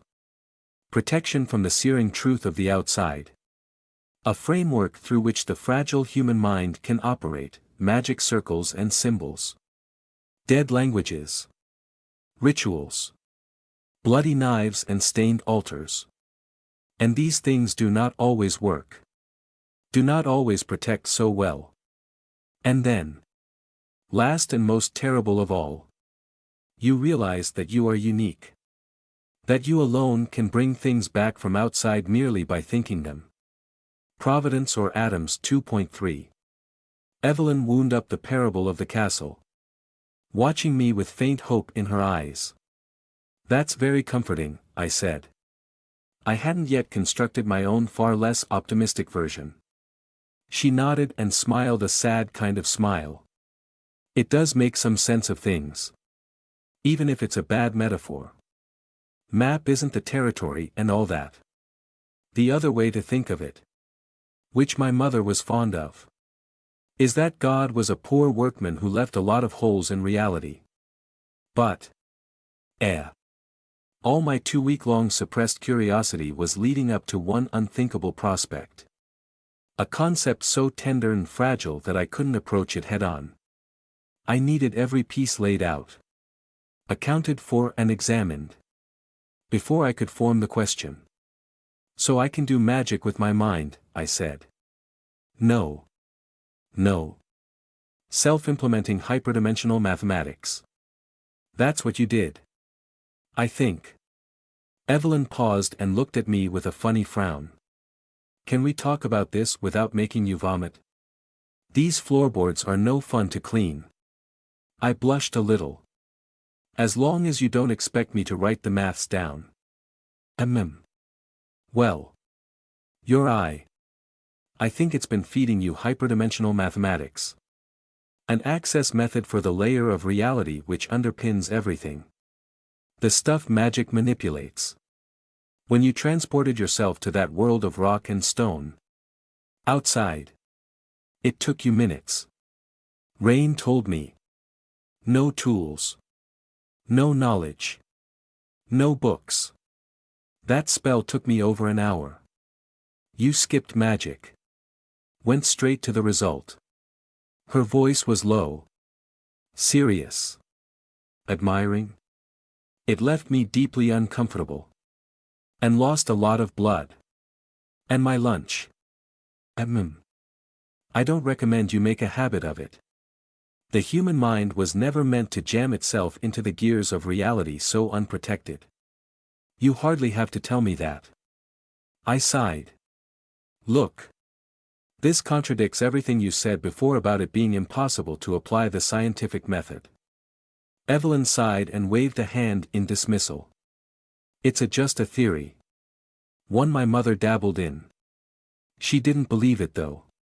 There's no way of testing it or proving it. The human mind can't perform the necessary operations. Until you. I think this eye has tried to make you capable of direct access to the mathematical substrate. A strange smile crept onto her lips. You proved my mother wrong.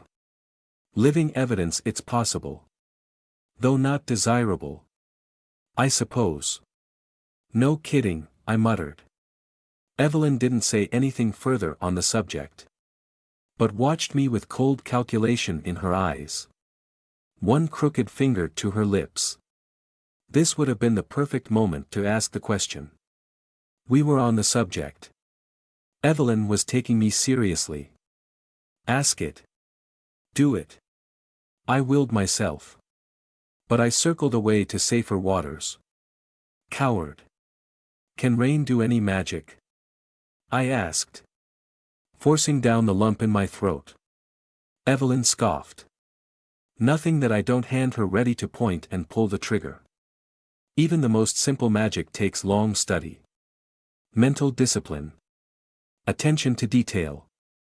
And you have to be a little bit broken to even start. Be exposed and survive. Put your mind back together. There's a reason most mages are insane. Or worse. Rain just sees everything as a problem to be solved. Usually by punching it. I don't mind that about her. I smiled and shrugged and edged closer to the core of my curiosity. Trying to stay calm. Why study magic at all? If it messes you up so badly. Who knows? I'm under no illusions about myself. I know I'd make a clinical psychologist's career if you got me in front of one. 4 other mages. I can only guess. Evelyn shrugged. Power. Knowledge. Some people just want to know the mind of God. Cultists. People messed up by things from outside. I suspect they have less human motives. Present company excluded. Thank you. I think. I meant it. Why do you keep going with magic? Because of your family. My reasons are deeply personal, Evelyn said in the same tone one might deliver news of a terminal disease. I waited a beat. Expecting her to add so I'd rather not talk about it. Or you wouldn't understand. But that was apparently her last word on the subject. The silence lingered. I came to learn that between Evelyn and I, much could pass without discomfort that between others would be cause for awkward feelings. Those shared minutes in an alien world. Lost outside. Bleeding from my eyes and plucking her from the pit of absolute terror. Counted for quite a lot. Despite her rough edges and my own poorly managed responses. Our shared silences defaulted to comfortable. Evelyn, I said. Much softer than I'd intended. I cleared my throat. Evie. Do you think I could learn magic? She raised a questioning eyebrow. I wish I could tell her how much that wasn't what I needed right now. I could no longer avoid the reason for all my curiosity. No longer hide behind what I dressed up as grief. I think I could try. If nothing else, I know I'm at least a little intellectual. I can think clearly this last week. I can get some focus. Maybe if I read the book seriously. Or maybe if I could learn to see control of the math. I tapped my forehead and trailed off. What absurdity. What an unthinkable idea. Who was I kidding? Why? Oh. The question. The worst question. Third stage of grief, I said. I can't accept she's dead. If I learned if I want to find my twin. I want to find Maisie. My voice died as I spoke. Quieter and quieter. Until I whispered her name. Oh, Evelyn said. That's Dash. Stupid notion. I know. I shook my head and looked up. Evelyn frowned at me. Not stupid. No. But oh damn it all. Heather. If I was a less ethical person, I would say yes. Seek out your sister. You can do it. Let's go rescue a lost child. Let's all aspire to be bloody heroes. That would certainly further my own aims. Having another mage on my side. But no. Absolutely not. The spark of hope guttered into darkness. I sniffed. Suddenly aware I was holding back tears. Why not? Because I won't mislead you. I won't do that. You're talking about going up against an alien god. Something so powerful it can reach across dimensions to alter your mind. It can't be fought. Not by either of us. Not by anybody. The best we can do is wall you off and hide you from it. This isn't what you want to hear. And it's not what Rain will tell you. Your sister is dead. She's been dead for 10 years. There's nothing to rescue. Nothing human can survive out there for long. I know, I murmured. Evelyn was not like Rain. In fact, I don't think she was wired for physical comfort at all. She got up and gave me a few moments' privacy to pull myself back together. And I think that moment was when I began to grieve for real. Maisie was gone. And I was no hero. Evelyn returned with a slender paperback book held to her chest. More a pamphlet really. A few dozen pages bound with staples. Her eyes searched mine. I sniffed and wiped my nose in embarrassment. But she didn't seem to care. I'm not sure I should give you this, she said. What is it? I did my best to sound normal again. She turned the pamphlet to show me the title, Notes Toward a Unified Cosmology. By Professor Wilson Stout. It looked cheaply printed. Faded and battered. This is by one of the men who was involved in the Sharrowford coven. Here at the university. The secret group of academics responsible for the medieval metaphysics department. Stout must have been a young man when the department existed. Because he wrote this in 1974. Very small print run. For sycophants and acolytes only. And my grandmother. No relation? I asked. Half suspecting some juicy tale of romantic liaison. She placed the pamphlet on the table. Slowly and carefully. Like live ordnance. He put forward the theory. Self-implementing hyperdimensional mathematics. It's not an easy read. He was pretty far gone when he wrote it. Maybe he met your eye too. Who knows? Never made a lot of sense to me. But you might get something out of it. Also might make you chuck your guts up. But it might be worth the pain. In her eyes, I saw something much more complicated than pity or sympathy. I didn't understand why she was doing this. But I didn't care. I swallowed. About to thank her. I nodded. Thank you.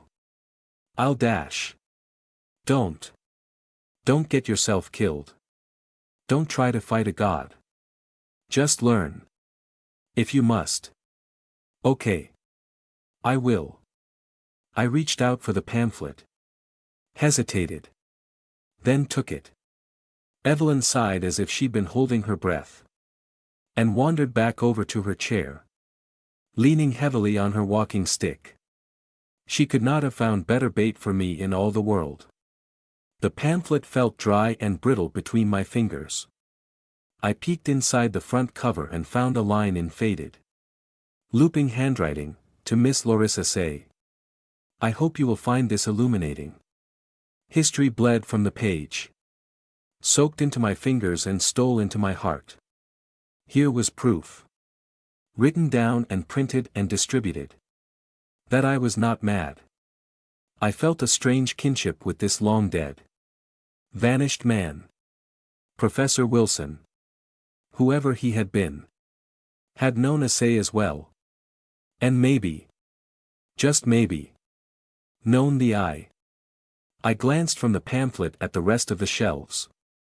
The row of 20th century hardbacks and the older volumes packed in their moisture-proof bags. And realized just how much temptation this room held. Is it safe to take this outside? I asked. Evelyn sat back down with visible relief and sucked her teeth in thought. Probably. Nobody'll know you have it and nobody else could ever understand the context. Oh. I frowned at myself as I realized what I was suggesting. Oh. Oh dear. No. I shouldn't be trying to sneak rare books out of the library. That's terrible of me. Evelyn laughed. A dry cough. And here I thought you were worried about cultists trying to steal it. Is that a real prospect? Could that happen? Evelyn shrugged. My mother thought so. Only a small fraction of this collection is actively dangerous. And then you have to know where to look. Mostly the older stuff. The magic circles and techniques and whatnot. The most lethal stuff is all at my house. She gestured at the book in my hands. That's pure theory. You couldn't use anything in there to punch a hole in reality unless you already knew how. Which? Well. I suppose you do. I tried to shrug off that last comment. There's another occult library at your house. Hardly a library. 4 books. To be precise.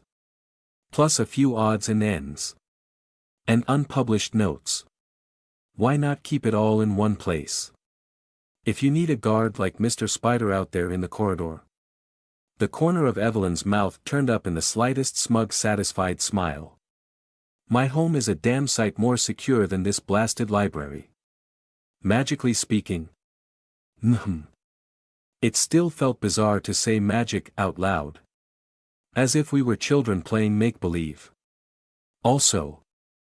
I do have to consider the university, Evelyn was saying. Nepotism only gets me so far. I can't up and steal all these rare books. Plus. Splitting the dangerous stuff up helps me keep things under control if something goes wrong. This place is so well known. At least in rumors. That the fact I have a small collection at my own house is unthinkable. Why would the Say family risk it? She smiled to herself. Evelyn left me with the pamphlet. She busied herself with the reason we came down here in the first place. Digging up the details she needed for her magical experiment. I flicked through a few pages. Scanned the long introduction and mentally filed away some of the technical terms for later consideration. Then ran headfirst into 3 pages of densely packed mathematical notation. My stomach clenched and a wave of nausea passed through me. I averted my eyes. Yes. Evelyn was right. Perhaps I needed to read this on an empty stomach. With a sick bucket nearby. I slipped the pamphlet into my coat pocket. My gaze wandered over to where my new and difficult friend poked through the books. I watched her for a long moment. Openly. Though she was unaware. It was innocent. The first couldn't have stared with anything less than honest thoughts. Despite everything. I found Evelyn very endearing. Nothing remained of my initial impression. A cuddly girl tucked away with her books. She dispelled that in scant moments on that rainy morning in the medieval metaphysics room. But watching her now. Her serious expression. The way she gently handled the old. Cracked books.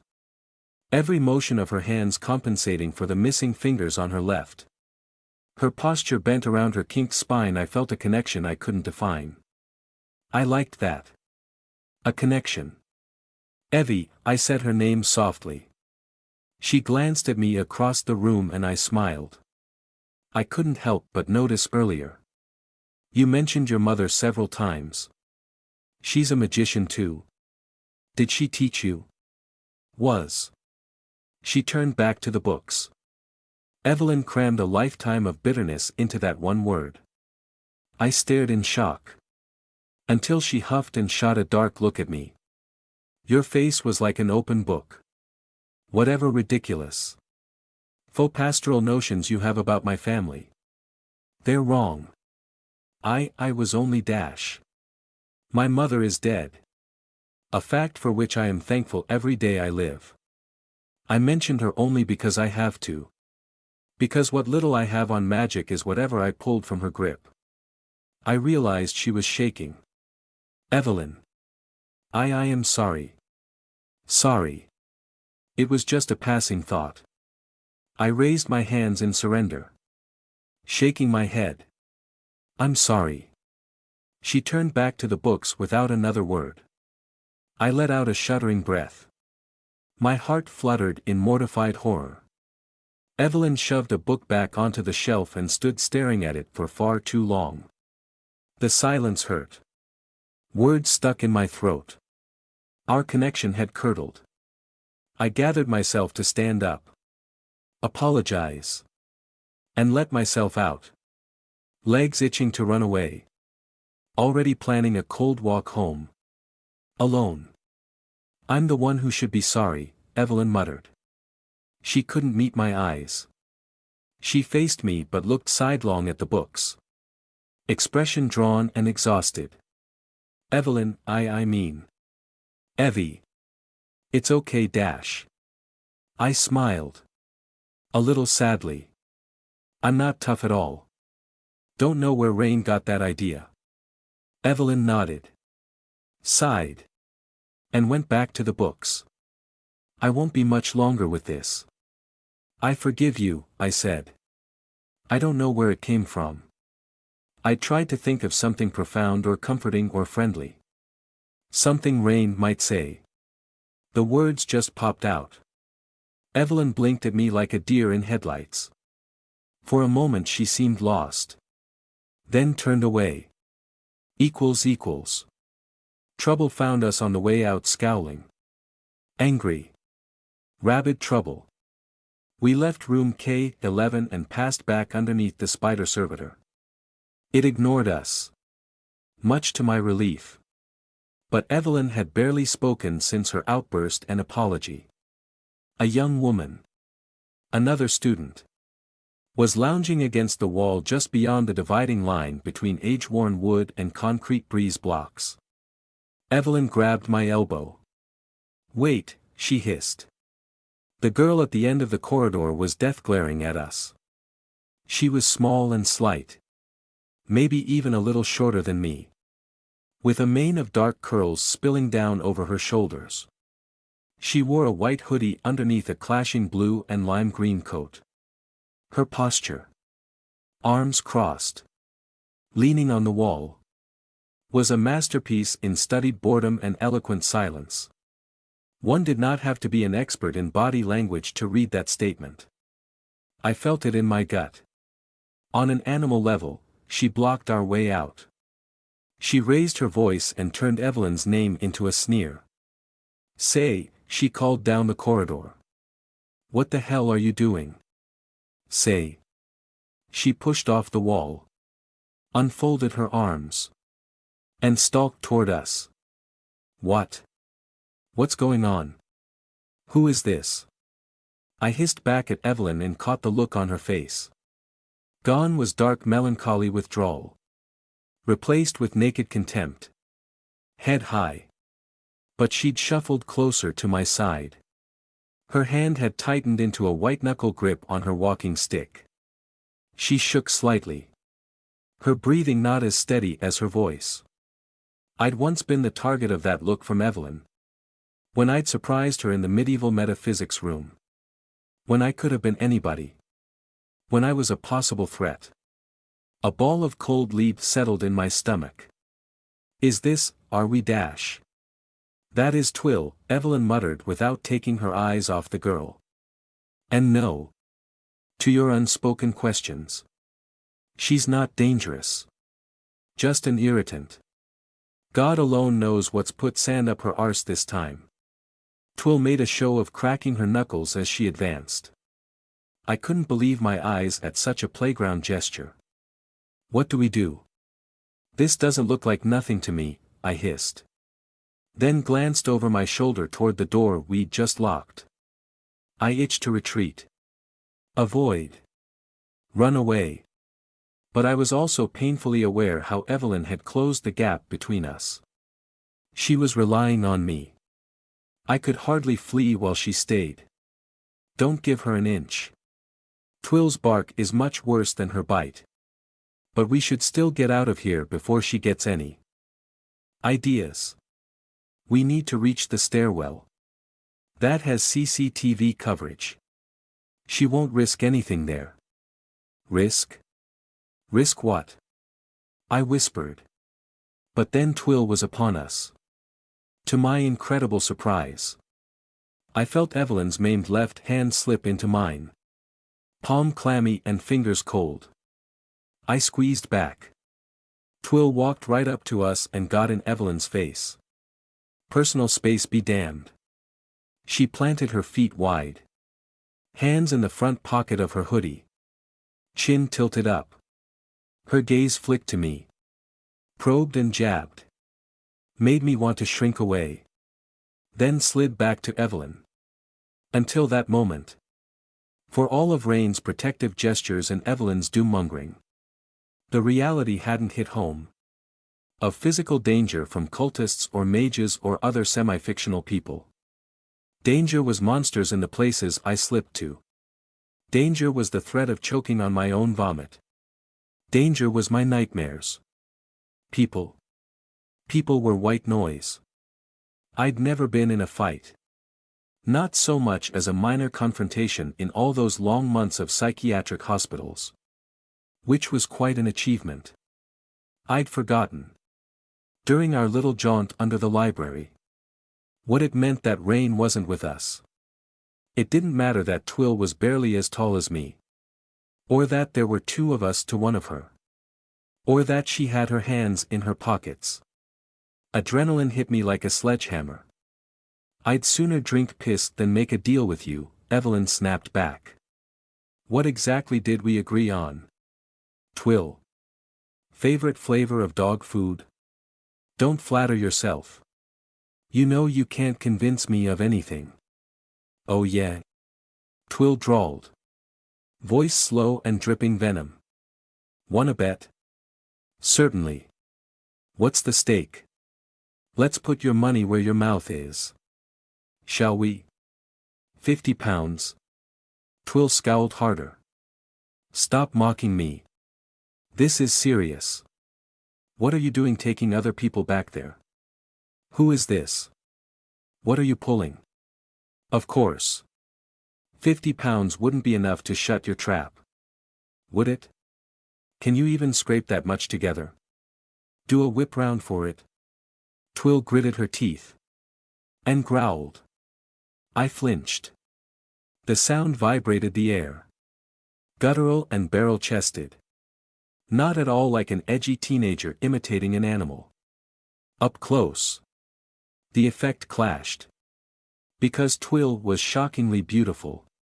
She was blessed with the sort of porcelain-skinned, angelic face that launched child actor careers or got married to royalty. Or could bite your head off. But not after that sound from human vocal cords. She spoke like a suburban middle-class girl doing her best to sound dangerous.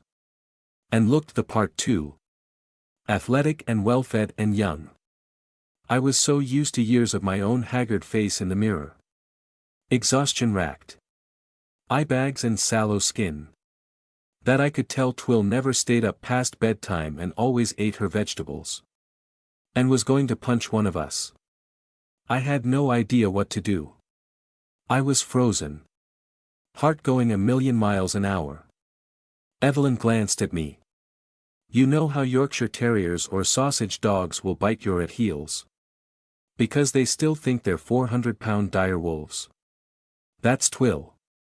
Hey. This is my friend, Evelyn said to her. And we are going home. Now shove off. Twill narrowed her eyes. You don't have friends. She certainly does. Don't be so rude. Twill scowled my way.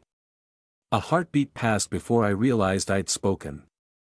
She jerked her face toward me and I recoiled. Not at all brave or confident but trying very hard not to show fear. Twill sniffed the air, sniffed me. Such a bizarre gesture that I just blinked at her. You reek like both of them, she said. Excuse me. What? Yeah. Friend. Whatever. I wasn't born yesterday. What say got on you? What's she done to your head? I'm Heather. Yes. Hello. Twill. Is it? Why are you acting like we're all 12? Twill squinted at me in confusion. Not the response she'd expected. Are you going to let us past? Then. Evelyn barked. Or are you just going to yap until you get bored? Twill grinned a nasty little smile and made a show of looking up and down the corridor. She shrugged. I don't see rain anywhere. What is this then? A sneaky trip to show off your collection of obscenities back there? Evelyn sighed and rolled her eyes. Yes. There it is. You really must get over rain. Let's get to the point. What are you going to do? Twill. Beat me up on university property? Finally. Twill backed up a step and stared at Evelyn. As if thinking this over. I tried to breathe. Feeling myself shake. Evelyn squeezed my hand. Was she serious? I had visions of a stupid, messy slap fight down here. Or worse. My mind couldn't keep up with the pounding of my heart. Twill knew about the book's obscenities. Which meant she was in the know. But Evelyn had said she wasn't dangerous. Right? Twill looked like she wanted to spit. Instead she gave Evelyn a stink-eye stare and said. You're lucky you're a cripple. How dare you, I heard myself say. Twill blinked at me. Cheeks flushing. She had almost enough sense to look ashamed. As she should do. I thought. I was as surprised as her. I'd never spoken to anybody like that before. Shut up. You zombie. You dash. You think you're so intimidating, I said. The floodgates open now. Swaggering over here and acting like a playground bully. Well. It's not working. I've seen scarier things than you every day of my life. I deal with them before breakfast. You are not scary. I pointed over my shoulder. Behind Evelyn and I. The thing guarding Evelyn's wonderful little collection of books that is scary. And I faced that down not an hour ago. Now kindly move out of the way. Or dash, or what? My tongue had outrun my brain. I was running out of steam. Or I shall insult you some more. You nasty little goblin. Twill looked as if I'd slapped her with a fish. Her mouth staggered over a comeback. For one of the first times in my life. I felt big and clever and strong. I knew it was adrenaline-fueled bravado. Evelyn laughed. Dirty and mean. You always were thin-skinned. Go on. Shoo. Run back home. Let the adults do the real work. Twill lost her temper in a flash and rounded on Evelyn. Teeth bared. She grabbed a handful of Evelyn's jumper.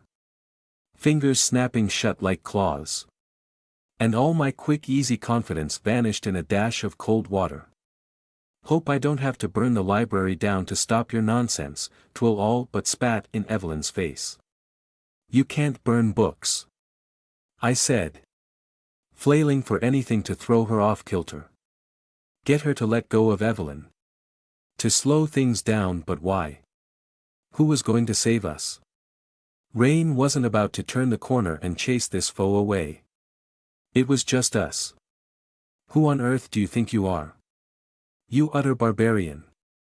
Twill blinked at me and said, "What?" in a most befuddled tone of voice, scrunching up her eyes in a frown of disbelief. I was out of verbal ammunition. On the edge of panic. I slapped her. It stung my hand. Didn't work like in the movies. I think I got the angle wrong. Too far back on her face. Catching her jawbone rather than the full-on flat of her cheek. It made such a loud sound in the concrete corridor. Twill jerked back and let go of Evelyn. Blinking at me. Face burning red with my hand print. I had no follow-up. Too shocked at myself. I raised my hands in surrender. Twill bared her teeth. Growled like an animal. And pulled her fist back. Evelyn saved me from having to come up with a next step of the plan. Which was good. Because the next step was get punched in the face. She belted Twill across the head with her walking stick. Not once. But twice. It was clumsy and poorly aimed and weak. But it did the trick. The first strike bounced off Twill's skull with a loud thwack of wood on bone. She yelped and staggered back in swirl-eyed shock. The second hit broke her nose. At least. I think it did. A crunchy, gristly crack heralded a spurt of blood. Down her face and spotting the front of that immaculate white hoodie. She doubled up. Hands over her nose and mouth. Groaning in pain behind a veil of hair. I gaped at the sight. Until Evelyn grabbed me and pulled me forward. Forcing me to put one foot in front of the other. Evelyn couldn't run. But she marched us toward the stairwell. Keep your eyes forward. Don't look back. Don't give her anything, Evelyn muttered. You broke her nose. I hissed. Hey! Twill shouted. Don't ignore me. We're not done here. She'll be fine, Evelyn murmured. I slapped her. I slapped her. She'll be fine. Evelyn, however, was not fine. We got up the stairwell and onto the library floor and then out under the open skies. Her expression gave nothing away, but she couldn't stop shaking. The wind plucked loose strands from her ponytail. Twill will follow us. It's what she does. We should go. She's got a broken nose and there's blood on your walking stick. She's going to go to campus security. Visions of real-world consequences flooded my mind. Evelyn shook her head in irritation. Don't be absurd. Can't have her follow me home. We need. We made for the nearest safe place, the medieval metaphysics room. By the time we crossed campus and reached the stairs up to Willow House, Twill was following us. A small figure framed against the concrete walkways. Lime green coat flapping in the wind. She held one hand over her nose. I called Rain. Providence or Adams 2.4. 10 minutes later. Behind the locked door of the medieval metaphysics room. Evelyn provided a practical answer to what is magic. Magic. In this quick and dirty example. Started when she noticed the smear of Twill's blood on her walking stick. She was still shaking. But her lips curled into that sharp, devious smile. Evie. She grunted in reply. That's all I got. I was too busy crashing out on adrenaline. Rain would get here any minute. She'd had to skip straight out of a lecture. From the tone in her voice down the phone, she'd probably cross campus in record time. A twinge of guilt plucked at my gut. Guilt, however, paled in comparison to the high still racing through my heart and pounding in my head. I'd acted tough and won. Was this what Rain felt like all the time?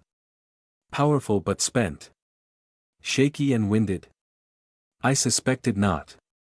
I leaned against the back of a chair and focused on my breathing. One hand wandering up to rub at the bruise inside my chest.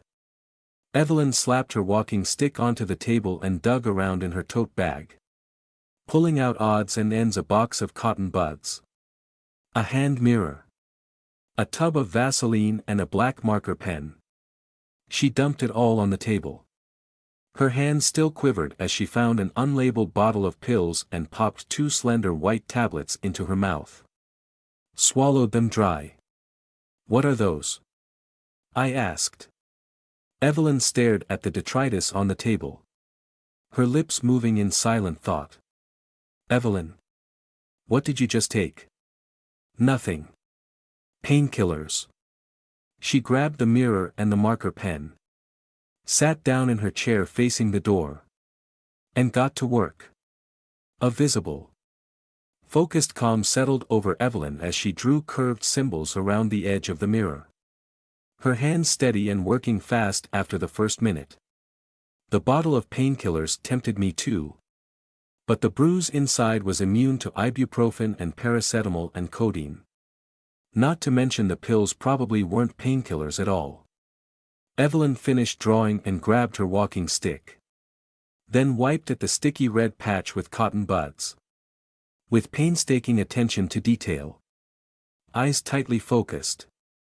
Fingers braced against the bare glass. She drew a spiral design in the center of the mirror in Twill's blood. A deep sense of unreality crept over me. In silence half born of sudden exhaustion. Half fear of violating Evelyn's unspoken ritual quiet.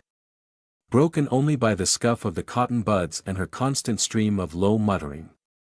The room was soaked in a deep twilight, with the lights off and blankets pinned over the back windows. The overstuffed bookshelves towering over us in the gloom. I stepped over to the windows and the big desk along the back. Flicked the switch on one of the lamps. Soft orange glow chased the shadows away. Into the corners and under the bookcases. Evelyn's head snapped up. She stared at me. It was dark. I hiccuped. Expressionless. She bent to her work once more. I sat down and rubbed my sternum. The ache and the adrenaline crash fogged the inside of my head. "There," Evelyn said. She straightened up. Tugged the blanket off the back of the armchair to settle it over her knees. And placed the finished mirror design on her lap. She braced her right hand against the surface. Thumb and 2 fingers resting at what seemed like very specific points of the design. "Not my greatest working. But it'll do. I hope Twill tries it on again. I really hope she does. I assume that's magic. Just a slapdash job. Very little range. And it's only good for one use. But it'll give Twill a nasty little surprise." "Evelyn. What just happened?" I picked through my adrenaline-fuzzed memories. What was that all about? Who is Twill? Exactly. An idiot and an irritation. Really. There wasn't any need to muck about calling Rain.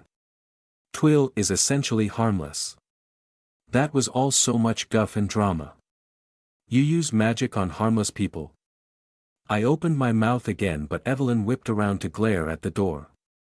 She waved me into expectant silence. My heart caught in my throat. Someone's dash. Then the triple knock. The key in the door. The breathless rush. Rain barreled into the room. Flushed and wild-eyed. Thankfully faster than Evelyn could panic cast the blood mirror bear trap in her lap. Rain jerked to a halt. As if she'd expected to throw herself headfirst into the middle of a fight. I admit. The look rather suited her. "You're both all right?" she asked. "Yes. We're fine. We're okay." I smiled in relief. "Hey Rain. Hey yourself. Close the bloody door." Evelyn snapped. "Don't look so happy to see me then." Rain winked. But she did close the door and throw the latch. It was Twill. Right? On her own. What happened? Where is she now? Lurking. I suspect, Evelyn said. I nodded. Yes. On her own. I'd never seen her before. We were in the library. Evelyn raised her voice. I suggest you get out of the way of the door. Rain quirked an eyebrow at the mirror and blood construction in Evelyn's lap. Oh. Evie. You got some voodoo brewing down there? No. I thought I'd expend all the effort just for fun. What does it look like? What are you gonna do? Blast the door into Twill's face? Something along those lines. Can she actually do that? I asked. Is that possible? Of course I can't, Evelyn snapped. As Rain shrugged and said, sure. Why not? They shared a look. Rain cracked a grin and Evelyn scowled before she resumed staring daggers at the door. Rain glanced between the two of us. Wiggled her eyebrows. And stepped out of the way of the firing line with a flourish of one arm. So. You two were having a girls' morning out together. Doing some bonding over library books. When Twill rocked up and ruined your day. Evelyn grunted. I'm sorry, I said. The guilt twisted in my chest. Rain pointed 2 finger guns in my direction. Struck a dramatic pose. And grinned. It worked. I almost giggled. Despite everything. Rain was wearing a thick black polo neck underneath her leather jacket. Her boots, not the faded rose ones today, looked sturdy enough to see off any foe all on their own. She had her hair swept back. As if she'd just run a hand through it. An effortless, artful disarray. There's a unique emotional spice. When you've met a person you like an awful lot. And they arrive in your day. You notice every detail. Every little change. Every minor adjustment of gesture. Rain had a glove on her right hand. An exercise glove. Old and tatty. With silvery wire wrapped around the plastic knuckle brace. I'd never seen it before. It's really good to see you, I said. For more than one reason. Heather. I am not mad at you. You've done nothing wrong. Thank you. For calling me for help. The finger gun swiveled to Evelyn. Who steadfastly ignored the show. I'm not actually mad at you either. Evie. Just totally mystified. As usual. Then, Evelyn grunted. Like.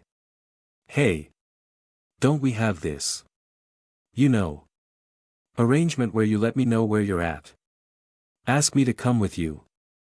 Organize things in advance. Because otherwise spooky ghost lizards and super zombies from Dimension X might kidnap you and eat your brains. Ring a bell at all? Evie. Rain's good humor seemed genuine. Simple relief. Perhaps. But from anybody else I'd have expected shouting. Anger. Or passive aggression at the very least. Yes. Yes. I haven't suddenly gone senile, Evelyn said. Ever consider that perhaps I've grown out of it at last? Don't you have other things to worry about now? That's not what you sounded like earlier, I said.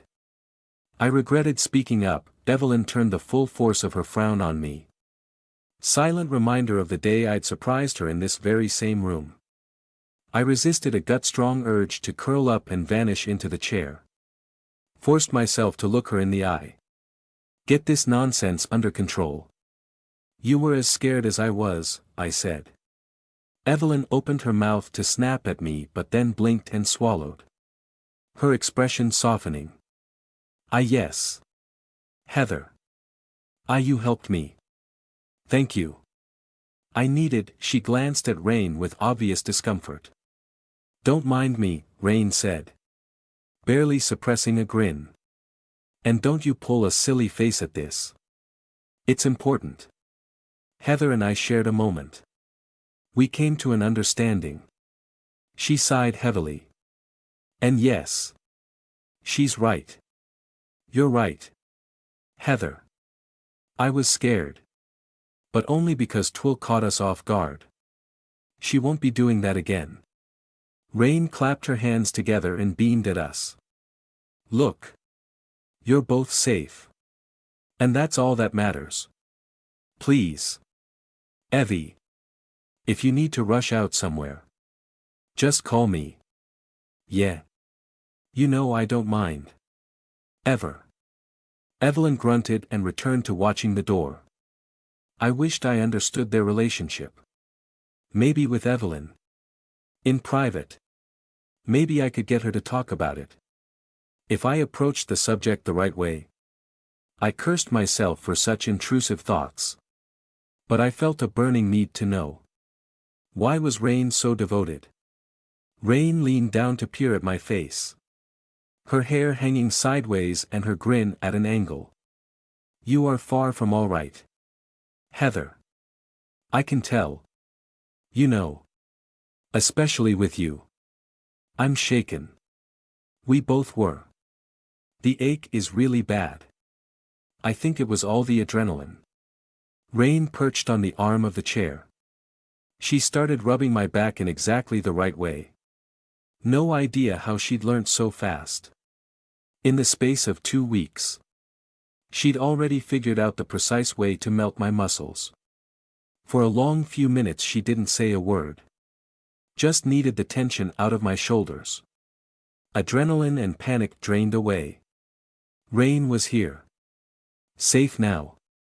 A little voice in my mind whispered those damnable words, damsel in distress. I told it to shut up. So what did Twill do? Rain said. I told her. The more I spoke. The further Rain. Sharpened into rapt attention. Focused and listening. Asking no questions. I recognized the change coming over her. Tense. Quiet. Ready. I found it deeply. Astoundingly attractive. Or rather. I would have. If the puzzle pieces weren't slotting into place. No longer buzzing with adrenaline and jumping at shadows. I hesitated at the clues in my own memory. I couldn't be right. It was too absurd. If I was correct then the world was dumber and more annoying than I'd dared imagine. I let my explanation trail off as I stared at Rain. She raised her eyebrows. Heather. It's okay. You dash. What is Twill? Exactly. No. That's not what I meant. My throat tightened. What is she? Rain glanced at Evelyn for help. Evie. This didn't come up. My friends shared a look for just a moment too long. Evelyn shrugged and Rain bit her lower lip. I felt myself bristle. Left on the outside of some secret communication. Is that what they thought of me? The hesitation all but confirmed my worst suspicions. That the world was bonkers. I couldn't believe this. Absurdity. I can put 2 and 2 together, I said. Rain raised a placating hand but I forged on. The growling noises Twill made. The dog jokes you were throwing at her. Evelyn. Which seemed to strike such a nerve. And you, I frowned at Rain. Do you think I don't notice things? You've got silver wire wrapped around a weightlifting glove. That I have. Well spotted. Yeah. At least Rain had the sense to look guilty. She raised the makeshift knuckle duster and gave me a sheepish smile. I'm not completely culturally ignorant. I knew you'd get it. Heather. I just wanted to be gentle and dash. She's a werewolf. I said. Twill's a werewolf. The word didn't seem real. I huffed and crossed my arms over my chest. Werewolf is hardly the right term, Evelyn said. But you're basically correct. Don't be so surprised. I thought it was obvious. Werewolf. I jammed as much scorn into my voice as I could muster. Which at that exact moment was rather a lot. I can't believe this. This is nonsense. She doesn't actually turn into a wolf, Rain said. She just summons it. Kind of. Oh yes. Because that makes all the difference. Great. You've dealt with far worse. It's not that wacky. Evelyn, I said. What exactly did you mean when you told Twill she needs to get over Rain? Ah. Rain winced. You have a werewolf ex-girlfriend. I gaped at Rain. No. No. Rain put her hands up. No. It was like a week. Or maybe 2. And it was all her. You have a jealous werewolf ex-girlfriend and you thought this wasn't relevant information that I needed to know. I didn't even know she still came up to Sharrowford. I thought she was gone for good. And she smelled you on me, I said. Rain frowned. Hair trigger switched to serious. She said that? She said I reeked of both of you. She probably thinks you and I are, you know. I threw up my hands. Too exasperated for embarrassment. A safe assumption, Evelyn muttered. I closed my eyes and put my head in my hands. I felt a headache coming on. And this time it had nothing to do with impossible math. Heather. I'm so sorry I didn't tell you, Rain said. Her hands found my shoulders again and squeezed. I really didn't think she was even around anymore. If I thought you were in the slightest amount of danger, I would have warned you. I'd knock her lights out if she threatened you. I knew I didn't have any right to be mad at Rain. After all, we weren't lovers. Just friends. Right? This was her ex. Her past. Her business. None of my concern. I had no right to demand anything. Her ex-girlfriend also happened to be an insupportable break with even my tenuous standards of acceptable reality. Magic and monsters and other dimensions I can just about deal with. Werewolves are a step too far. Let alone jealous werewolf ex-girlfriends. When did I end up in a bad supernatural romance novel? I blushed furiously. Amazed she had the audacity right now. She kept rubbing my shoulders and I kept my face hidden. Trying to accept this incredibly stupid addition to my incomplete model of the world. Do you want the full lowdown on her? Rain asked. Oh. Why not? I suppose I should at least try to understand. Can hardly make less sense at this point. You got it. Heather. Like I was saying. Twill represents some potentially dangerous people. Depending on what they're after right now. Evelyn snorted a derisive laugh. Idiots and amateurs. Begging to get their minds eaten by an outsider. A cult? I asked. Looking up again. She's in a cult as well. Oh. Great. This gets better and better. Not actually from Sharrowford, Rain said. There's a cult up in Brinkwood. 2 train stops north of the city. Poky little village on the edge of the woods. You ever been past there? I recalled a rotting ex-mill town scene from dirty train windows. Trees marching down to a valley in the mid-distance. I think so. It's a run-down place. They've got some fancy name for themselves. But we just call them the Brinkwood Cult. They're a bit mad. But not screaming avocado bats hit level like the Masonic Lodge wannabes in Sharrowford itself. Screaming avocado bats hit? Let's just say the Sharrowford cult is real bad news. The Brinkwood weirdos. I'd rather we never have to deal with them again. But they're not stab happy. Probably because they're much older, Evelyn supplied without looking away from the door. A little stability goes a long way. That piqued my interest for real. These people had history. Local history. How old? What did they find? Evelyn shrugged. Something washed up from outside. Stranded and crippled and half dead. I suspect. Well, Rain said after Evelyn fell silent. Cut a long story short. Twill's the cult's greatest success story. The reason I know all this is we were friends for a bit. Friends, I echoed. Yeah. Friends. Really? I mean. Yes. She had a crush on me. I think.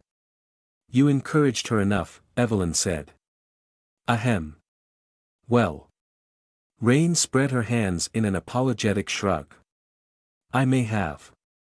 Poor decision. I know. Yeah. Fair cop. I admit that.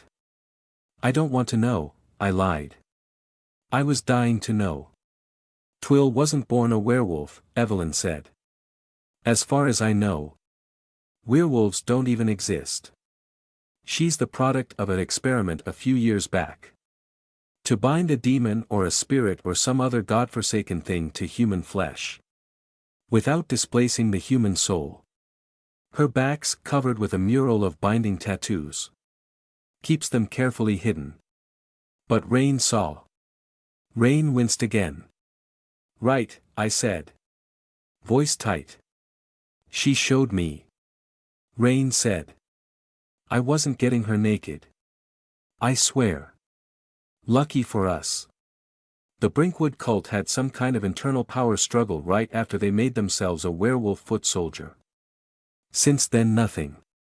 Twill's basically been left to have a mostly normal life. Her grandfather died. Which I suspect meant a change of cult leadership.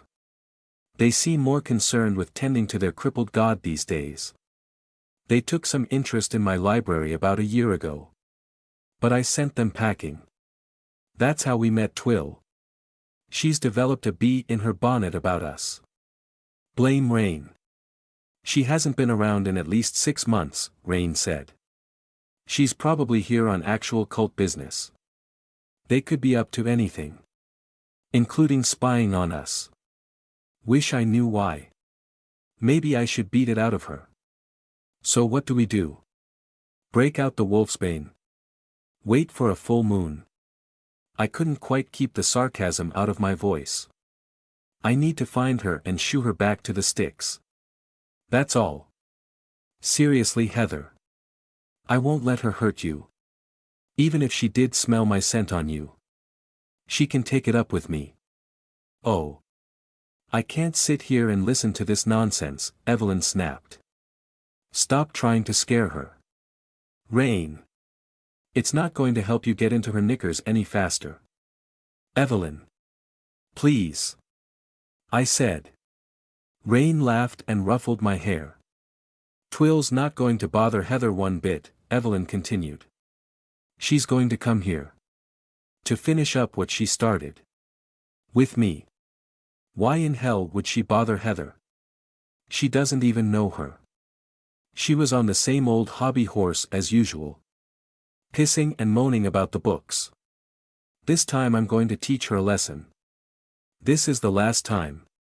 Last time she does this. Evie. You're my friend and I love you. But why didn't you call me the moment you saw her? Certainly. I should have taken out my mobile phone while trapped in a corridor with her. Just a moment. Twill, old dear. I'm going to call Rain to come punch you in the face for me. That would have diffused the situation very handily. Wouldn't it? Better than breaking her nose with your stick. She might have hurt you. Or Heather. I wish I'd been there. Oh. Nonsense. Evelyn pulled herself around to face the door again. She wouldn't have dared. It was all front and bluster. You know her. Rain. You know she's not dangerous.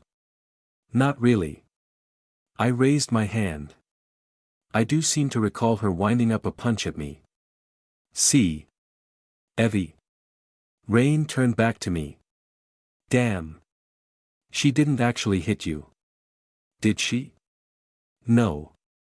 And to be fair, I did slap her first. You what? You slapped her. A grin crept across Rain's face. You slapped her. You slapped Twill. I know. I don't know what came over me. It's not a behavior that should be encouraged. Please.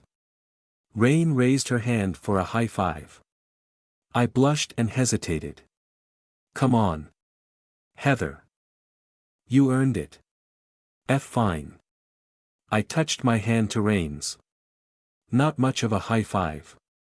It does complicate things though. She was provoked. I struck first. I slapped a werewolf. Oh. That's such an intolerable word. From the sound of things. She deserved it. It makes absolutely zero difference, Evelyn said. Punctuating her words by jabbing the arm of her chair. She wouldn't bother with Heather. She's waiting outside for me to leave. But I have more patience. Rain sighed and spread her hands in a wide shrug. A good-natured grin on her face. Can't leave you two alone for 5 minutes. Can I? Believe what you want. Perhaps you should listen to Dash. A knock shook the door of the medieval metaphysics room. 3 sharp raps. My heart jumped. Ha! I told you so, Evelyn said. She stared at the door with an evil glint in her eye and reoriented her fingertips against the bloodied glass once more. Conditions of Absolute Reality 3.5. Previous chapter. Show me, Evelyn said. Now. In here. No reason to wait. I thought you'd be eager. What with your sister's time limit? Of course. Yes. Of course. I glanced past Evelyn to the calendar I'd pinned up on the kitchen wall. Dawn cast a rectangle of sickly gray through the windows. But hours would pass yet before the light touched those days. Evelyn cleared her throat and pulled a face. I know. I've hardly been upholding my end of our debt. I need to get a better idea of what you're doing. Please. Show me. It's not a debt. Evie. We're friends. She shrugged bland acquiescence. Please. Heather. It's far from perfect. And I don't want to make a mess. I looked to Rain for support. She was leaning against the fridge.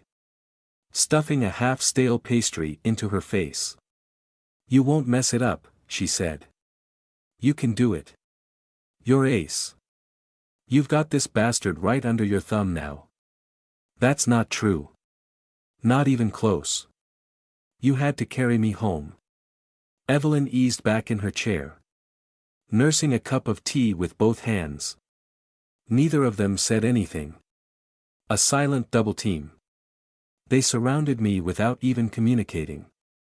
All right. Okay, I said with a sigh. Let me go get my notebook. I can't do it blind. 3 weeks after Rain had moved into Evelyn's house. And 1 day after my greatest experiment yet.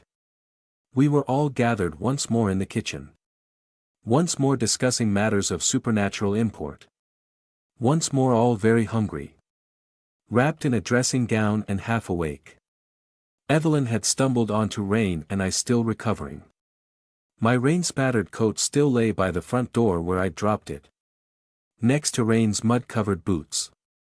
We'd slept fitfully last night after a long shower. Rain had wanted me to sleep in. But I still felt queasy and a headache hovered at the back of my skull. So I'd dragged myself downstairs to sit and contemplate the effort required to keep down a sad plate of buttered toast. Evelyn had appeared. Frowned at both of us. Then asked why I looked wiped out and why Rain looked like I'd borne her a litter of kittens. Now it was time for show and tell. I trudged upstairs and fetched my notebook. Rain had a steaming mug of coffee ready when I returned. But I politely pushed it away. Already regretting the breakfast which now sat like lead in my stomach. I'll just bring it back up. You know that. You won't, Rain said. You didn't last night. I shook my head and sat down. Flipped my notebook open and cast around for a likely candidate.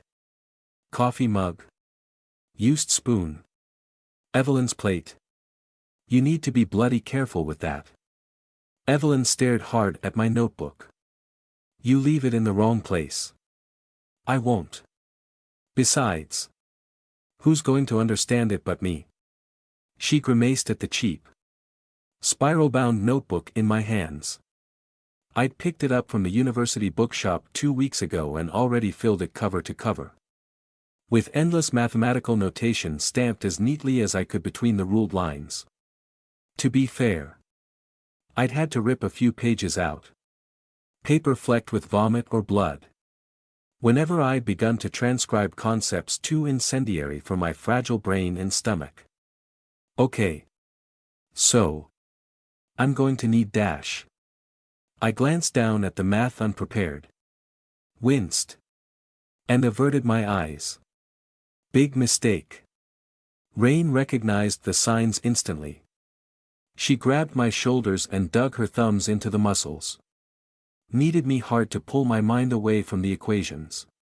She rubbed my neck. My scalp.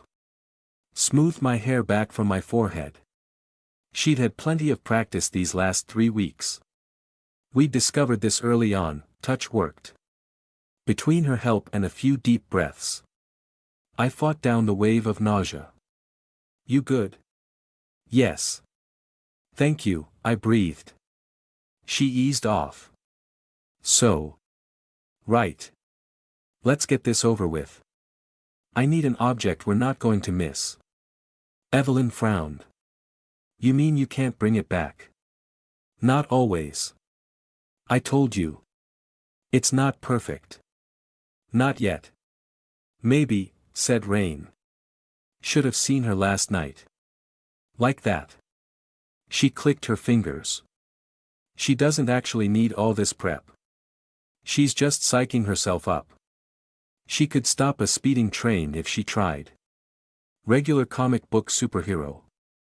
Our Heather. Don't. Rain. I'm honestly not comfortable doing this in here. What if I get it wrong? You won't. Rain rummaged in the kitchen drawers and found an old spoon. Spotted with rust.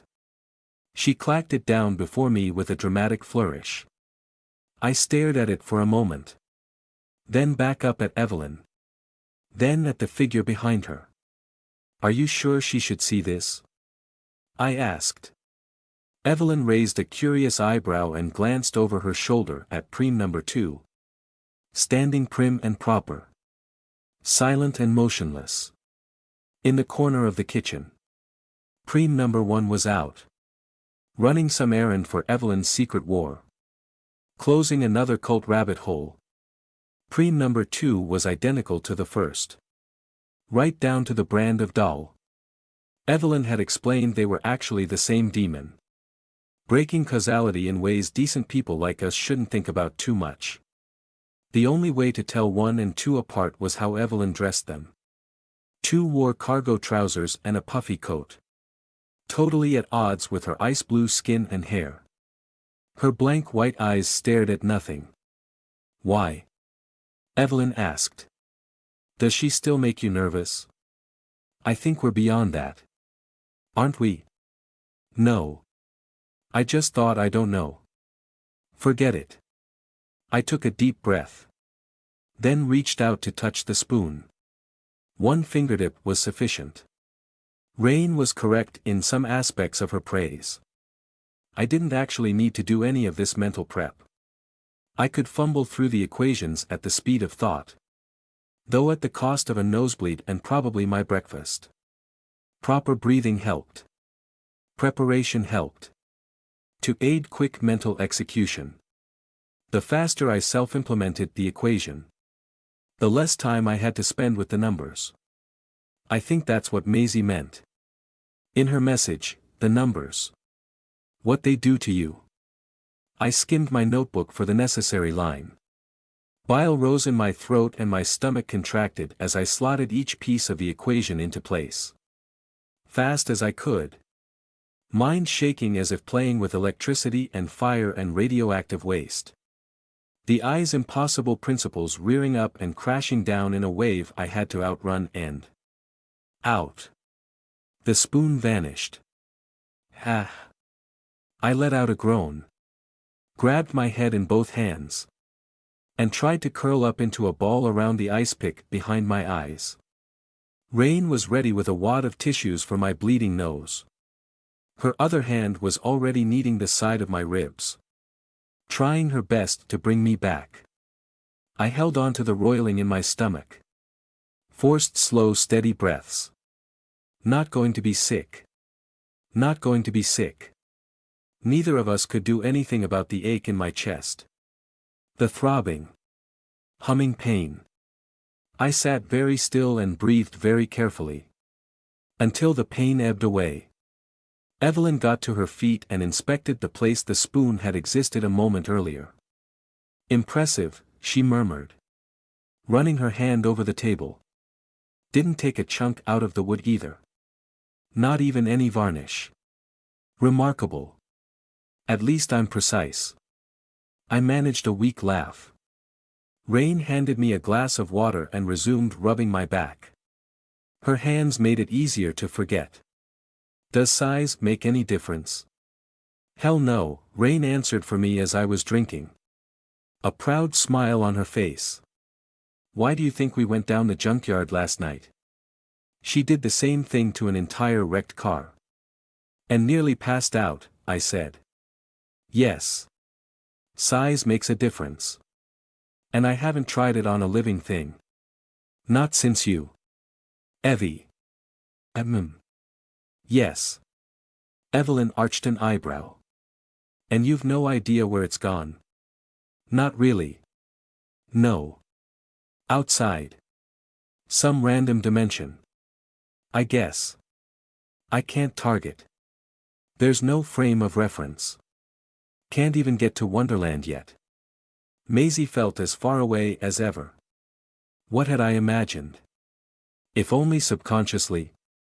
That we'd all go on a magical journey to Wonderland in the space of a week or two. Rain would punch out the eye. I'd save my sister. And we'd all be home in time for Christmas. The real world did not work that way. Rain was a hero. But this was more logistics than heroics. Especially with the lion's share of Evelyn's attention consumed by her shadow war against the Sharrowford cult. I'd bought a calendar and numbered the days. Backward from the date in Maisie's message. A countdown. Evelyn didn't seem to mind when I pinned it up in the kitchen to remind me. To remind us. We had a year. A year to save my twin. Or what was left of her. 3 weeks ago. Before Rain even finished moving into Evelyn's house. I'd begun my study of the pamphlet. With a sick bucket and an empty stomach. My first attempt ended in sobbing. Retching failure. I'd sat on the floor of my flat with Rain by my side in case the worst happened. It hadn't. But I'd barely been able to struggle through a single line of formulae in the notes. Each mathematical principle dredged up old lessons from the eye. Nightmares I tried to forget and bury. Ways of looking at physics and reality not meant for the human brain. I'd vomited bile and blood. Suffered a migraine to end thought. Almost choked on nosebleed. 3 hours of trying to comprehend a single line, I gave up. Rain had to drag me into the shower and hold up me under the hot water. Half conscious and swearing I'd never try it again. I wouldn't. I couldn't. Part of me swore I'd give the pamphlet back to Evie. I couldn't do this. I wasn't strong enough. The next attempt went a little better. The third. Not as messy. I didn't miss the bucket that time. Little by little. Night by night. I read the first 3 pages of maths in notes toward a unified cosmology. I began my own notebook. Somehow that came easier, finding ways to transcribe the eye's impossible physics. Capture. Define. Limit and categorize. Centering my thoughts on specific tasks bounded the maths. Made it possible to control. If only just. I borrowed math textbooks from the library. Started to collate. Understand the tiniest sliver of what this alien god had fed into my mind for the last decade. Through nosebleeds and pain and Herculean concentration. Certain limited feats became possible. Rain took my empty glass and walked over to the sink. Heather's a lot faster if you surprise her though. It's kind of impressive. Evelyn frowned. I don't want to hear the details of your sex life. Evie. That's N not dash, I blushed. Rain laughed. Also true. Rain. But also not what I meant. Rain clacked the glass down on the kitchen counter. Turned in a flash. And whipped her arm out. She'd flubbed the delivery, I knew it was coming. Which defeated the point. I didn't bother to try. The ping-pong ball bounced square off my forehead. I blinked. Oh. Oh shit. I'm sorry. Rain raised her hands. Caught between laughter and mortified horror. Heather. I'm so sorry. Duly forgiven. Evelyn raised an eyebrow. You two can do this in the privacy of Rain's room. You know. I fought down further embarrassment and kicked the ball back toward Rain. Do it again. You sure? 'S not a surprise now. I may as well show Evie. Go on. Try to hit me again. Rain wound up a pitch. Then held back. Perhaps she was trying to introduce an element of uncertainty. Regardless of how much I was prepared. At least this was easier than banishing objects to other dimensions. Get on with it. Then, Evie said. Rain tooted little fanfare from the corner of her mouth. Took a step back. And bowled the ping-pong ball at me overarm. Probably hard enough to sting. I deflected it with my mind. With maths. A swat of reality-bending physics. The ball hit the ceiling instead of me. Then rebounded and bounced off the floor at an angle. Evelyn ducked and the ball hit Preem 2 in the face. Then landed in the kitchen sink with a sharp metallic ting. Rain put on a one-woman round of applause. Evelyn frowned in fascination. And Preem didn't react in the slightest. I stemmed my resurgent nosebleed with the wad of tissues. Wincing around a spike of renewed headache. Interesting demonstration, Evelyn murmured. I got the idea from I had to pause. Take a deep breath. Concentrate on not being sick. The bullet. If I could, I waved a hand vaguely. Withdrawing into my pain and discomfort. Rain touched me before I had to call for her. Hands kneading my back and scalp. Taking me away from the monsters inside my mind. We got the idea from the bullet-stopping trick, Rain finished for me. Turns out it's pretty easy. Especially if Heather's surprised. She leaned down to me. You holding up okay? I nodded and made an effort to relax as Rain coaxed me back to normal. She reheated my coffee and slid a freshly toasted chocolate Pop-Tart in front of me. I sighed. Gave in. And nibbled around the edges of the chocolate as the last of the nausea abated. Evelyn sat back down and considered me slowly over her cup of tea. You've been doing all this back at your little flat.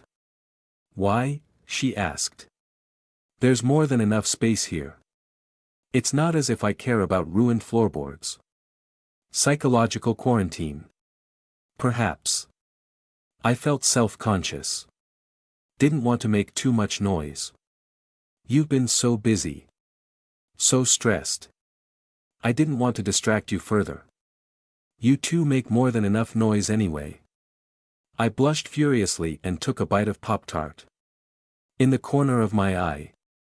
Rain grinned. Smug beyond words. She's a real screamer. Ain't she? Said Rain. Rain. One night I did wonder if you'd snuggled a hippopotamus into your bedroom, Evelyn added. Evelyn.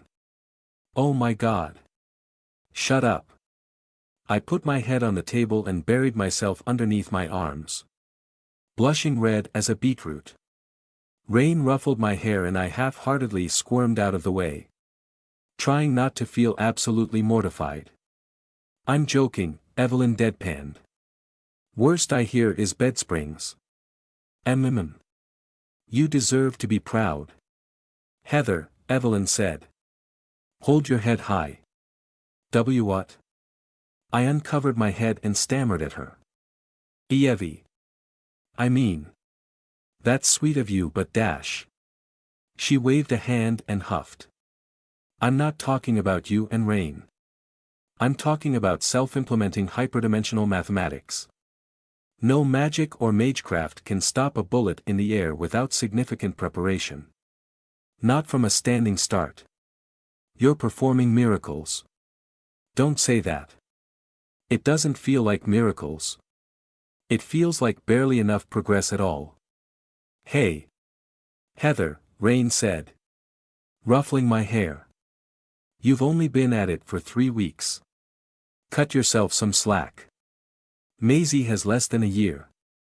We all lapsed into silence for a long moment. Rain stroked my head. Targeting the dimension hopping, she said. There's a way. Isn't there? Evie. Evelyn stared back at Rain with a sudden hard look in her eyes. There is? I asked. Sure is, Rain said. Evie knows what I'm talking about. Same place the fractal came from. You want me to expose her to that? Rain. You're seriously suggesting that? You want me to blast your girlfriend's mind into pieces? It might leave her a gibbering wreck. Rain laughed. I've seen it and I turned out all right. Yes. By certain metrics. Expose me to what? What are you talking about? Rain cracked a grin. Evie's got a map of the universe. Yeah. But we could go take a look at it. We could make a trip of it over the Christmas break. Proper road trip down south. Stop off somewhere along the way. Stay overnight. We'll have plenty of time. Oh. Certainly. Evelyn lashed the sarcasm. I'll just leave Sharrowford for a week. Shall I? Let the freaks take over. What if that's all over by Christmas? Rain asked. We could all go together. We'll make it fun. Evelyn's irritation drained away to reveal a layer of naked discomfort. She looked around the kitchen. As if searching for purchase. Evie. I said. She focused on me. Hesitated. And nodded. Rain is correct. It's not a map of the universe. But it might help you. Might give you a frame of reference. It's a difficult thing to face. But it won't fry your brain. I suppose you've seen worse. Haven't you?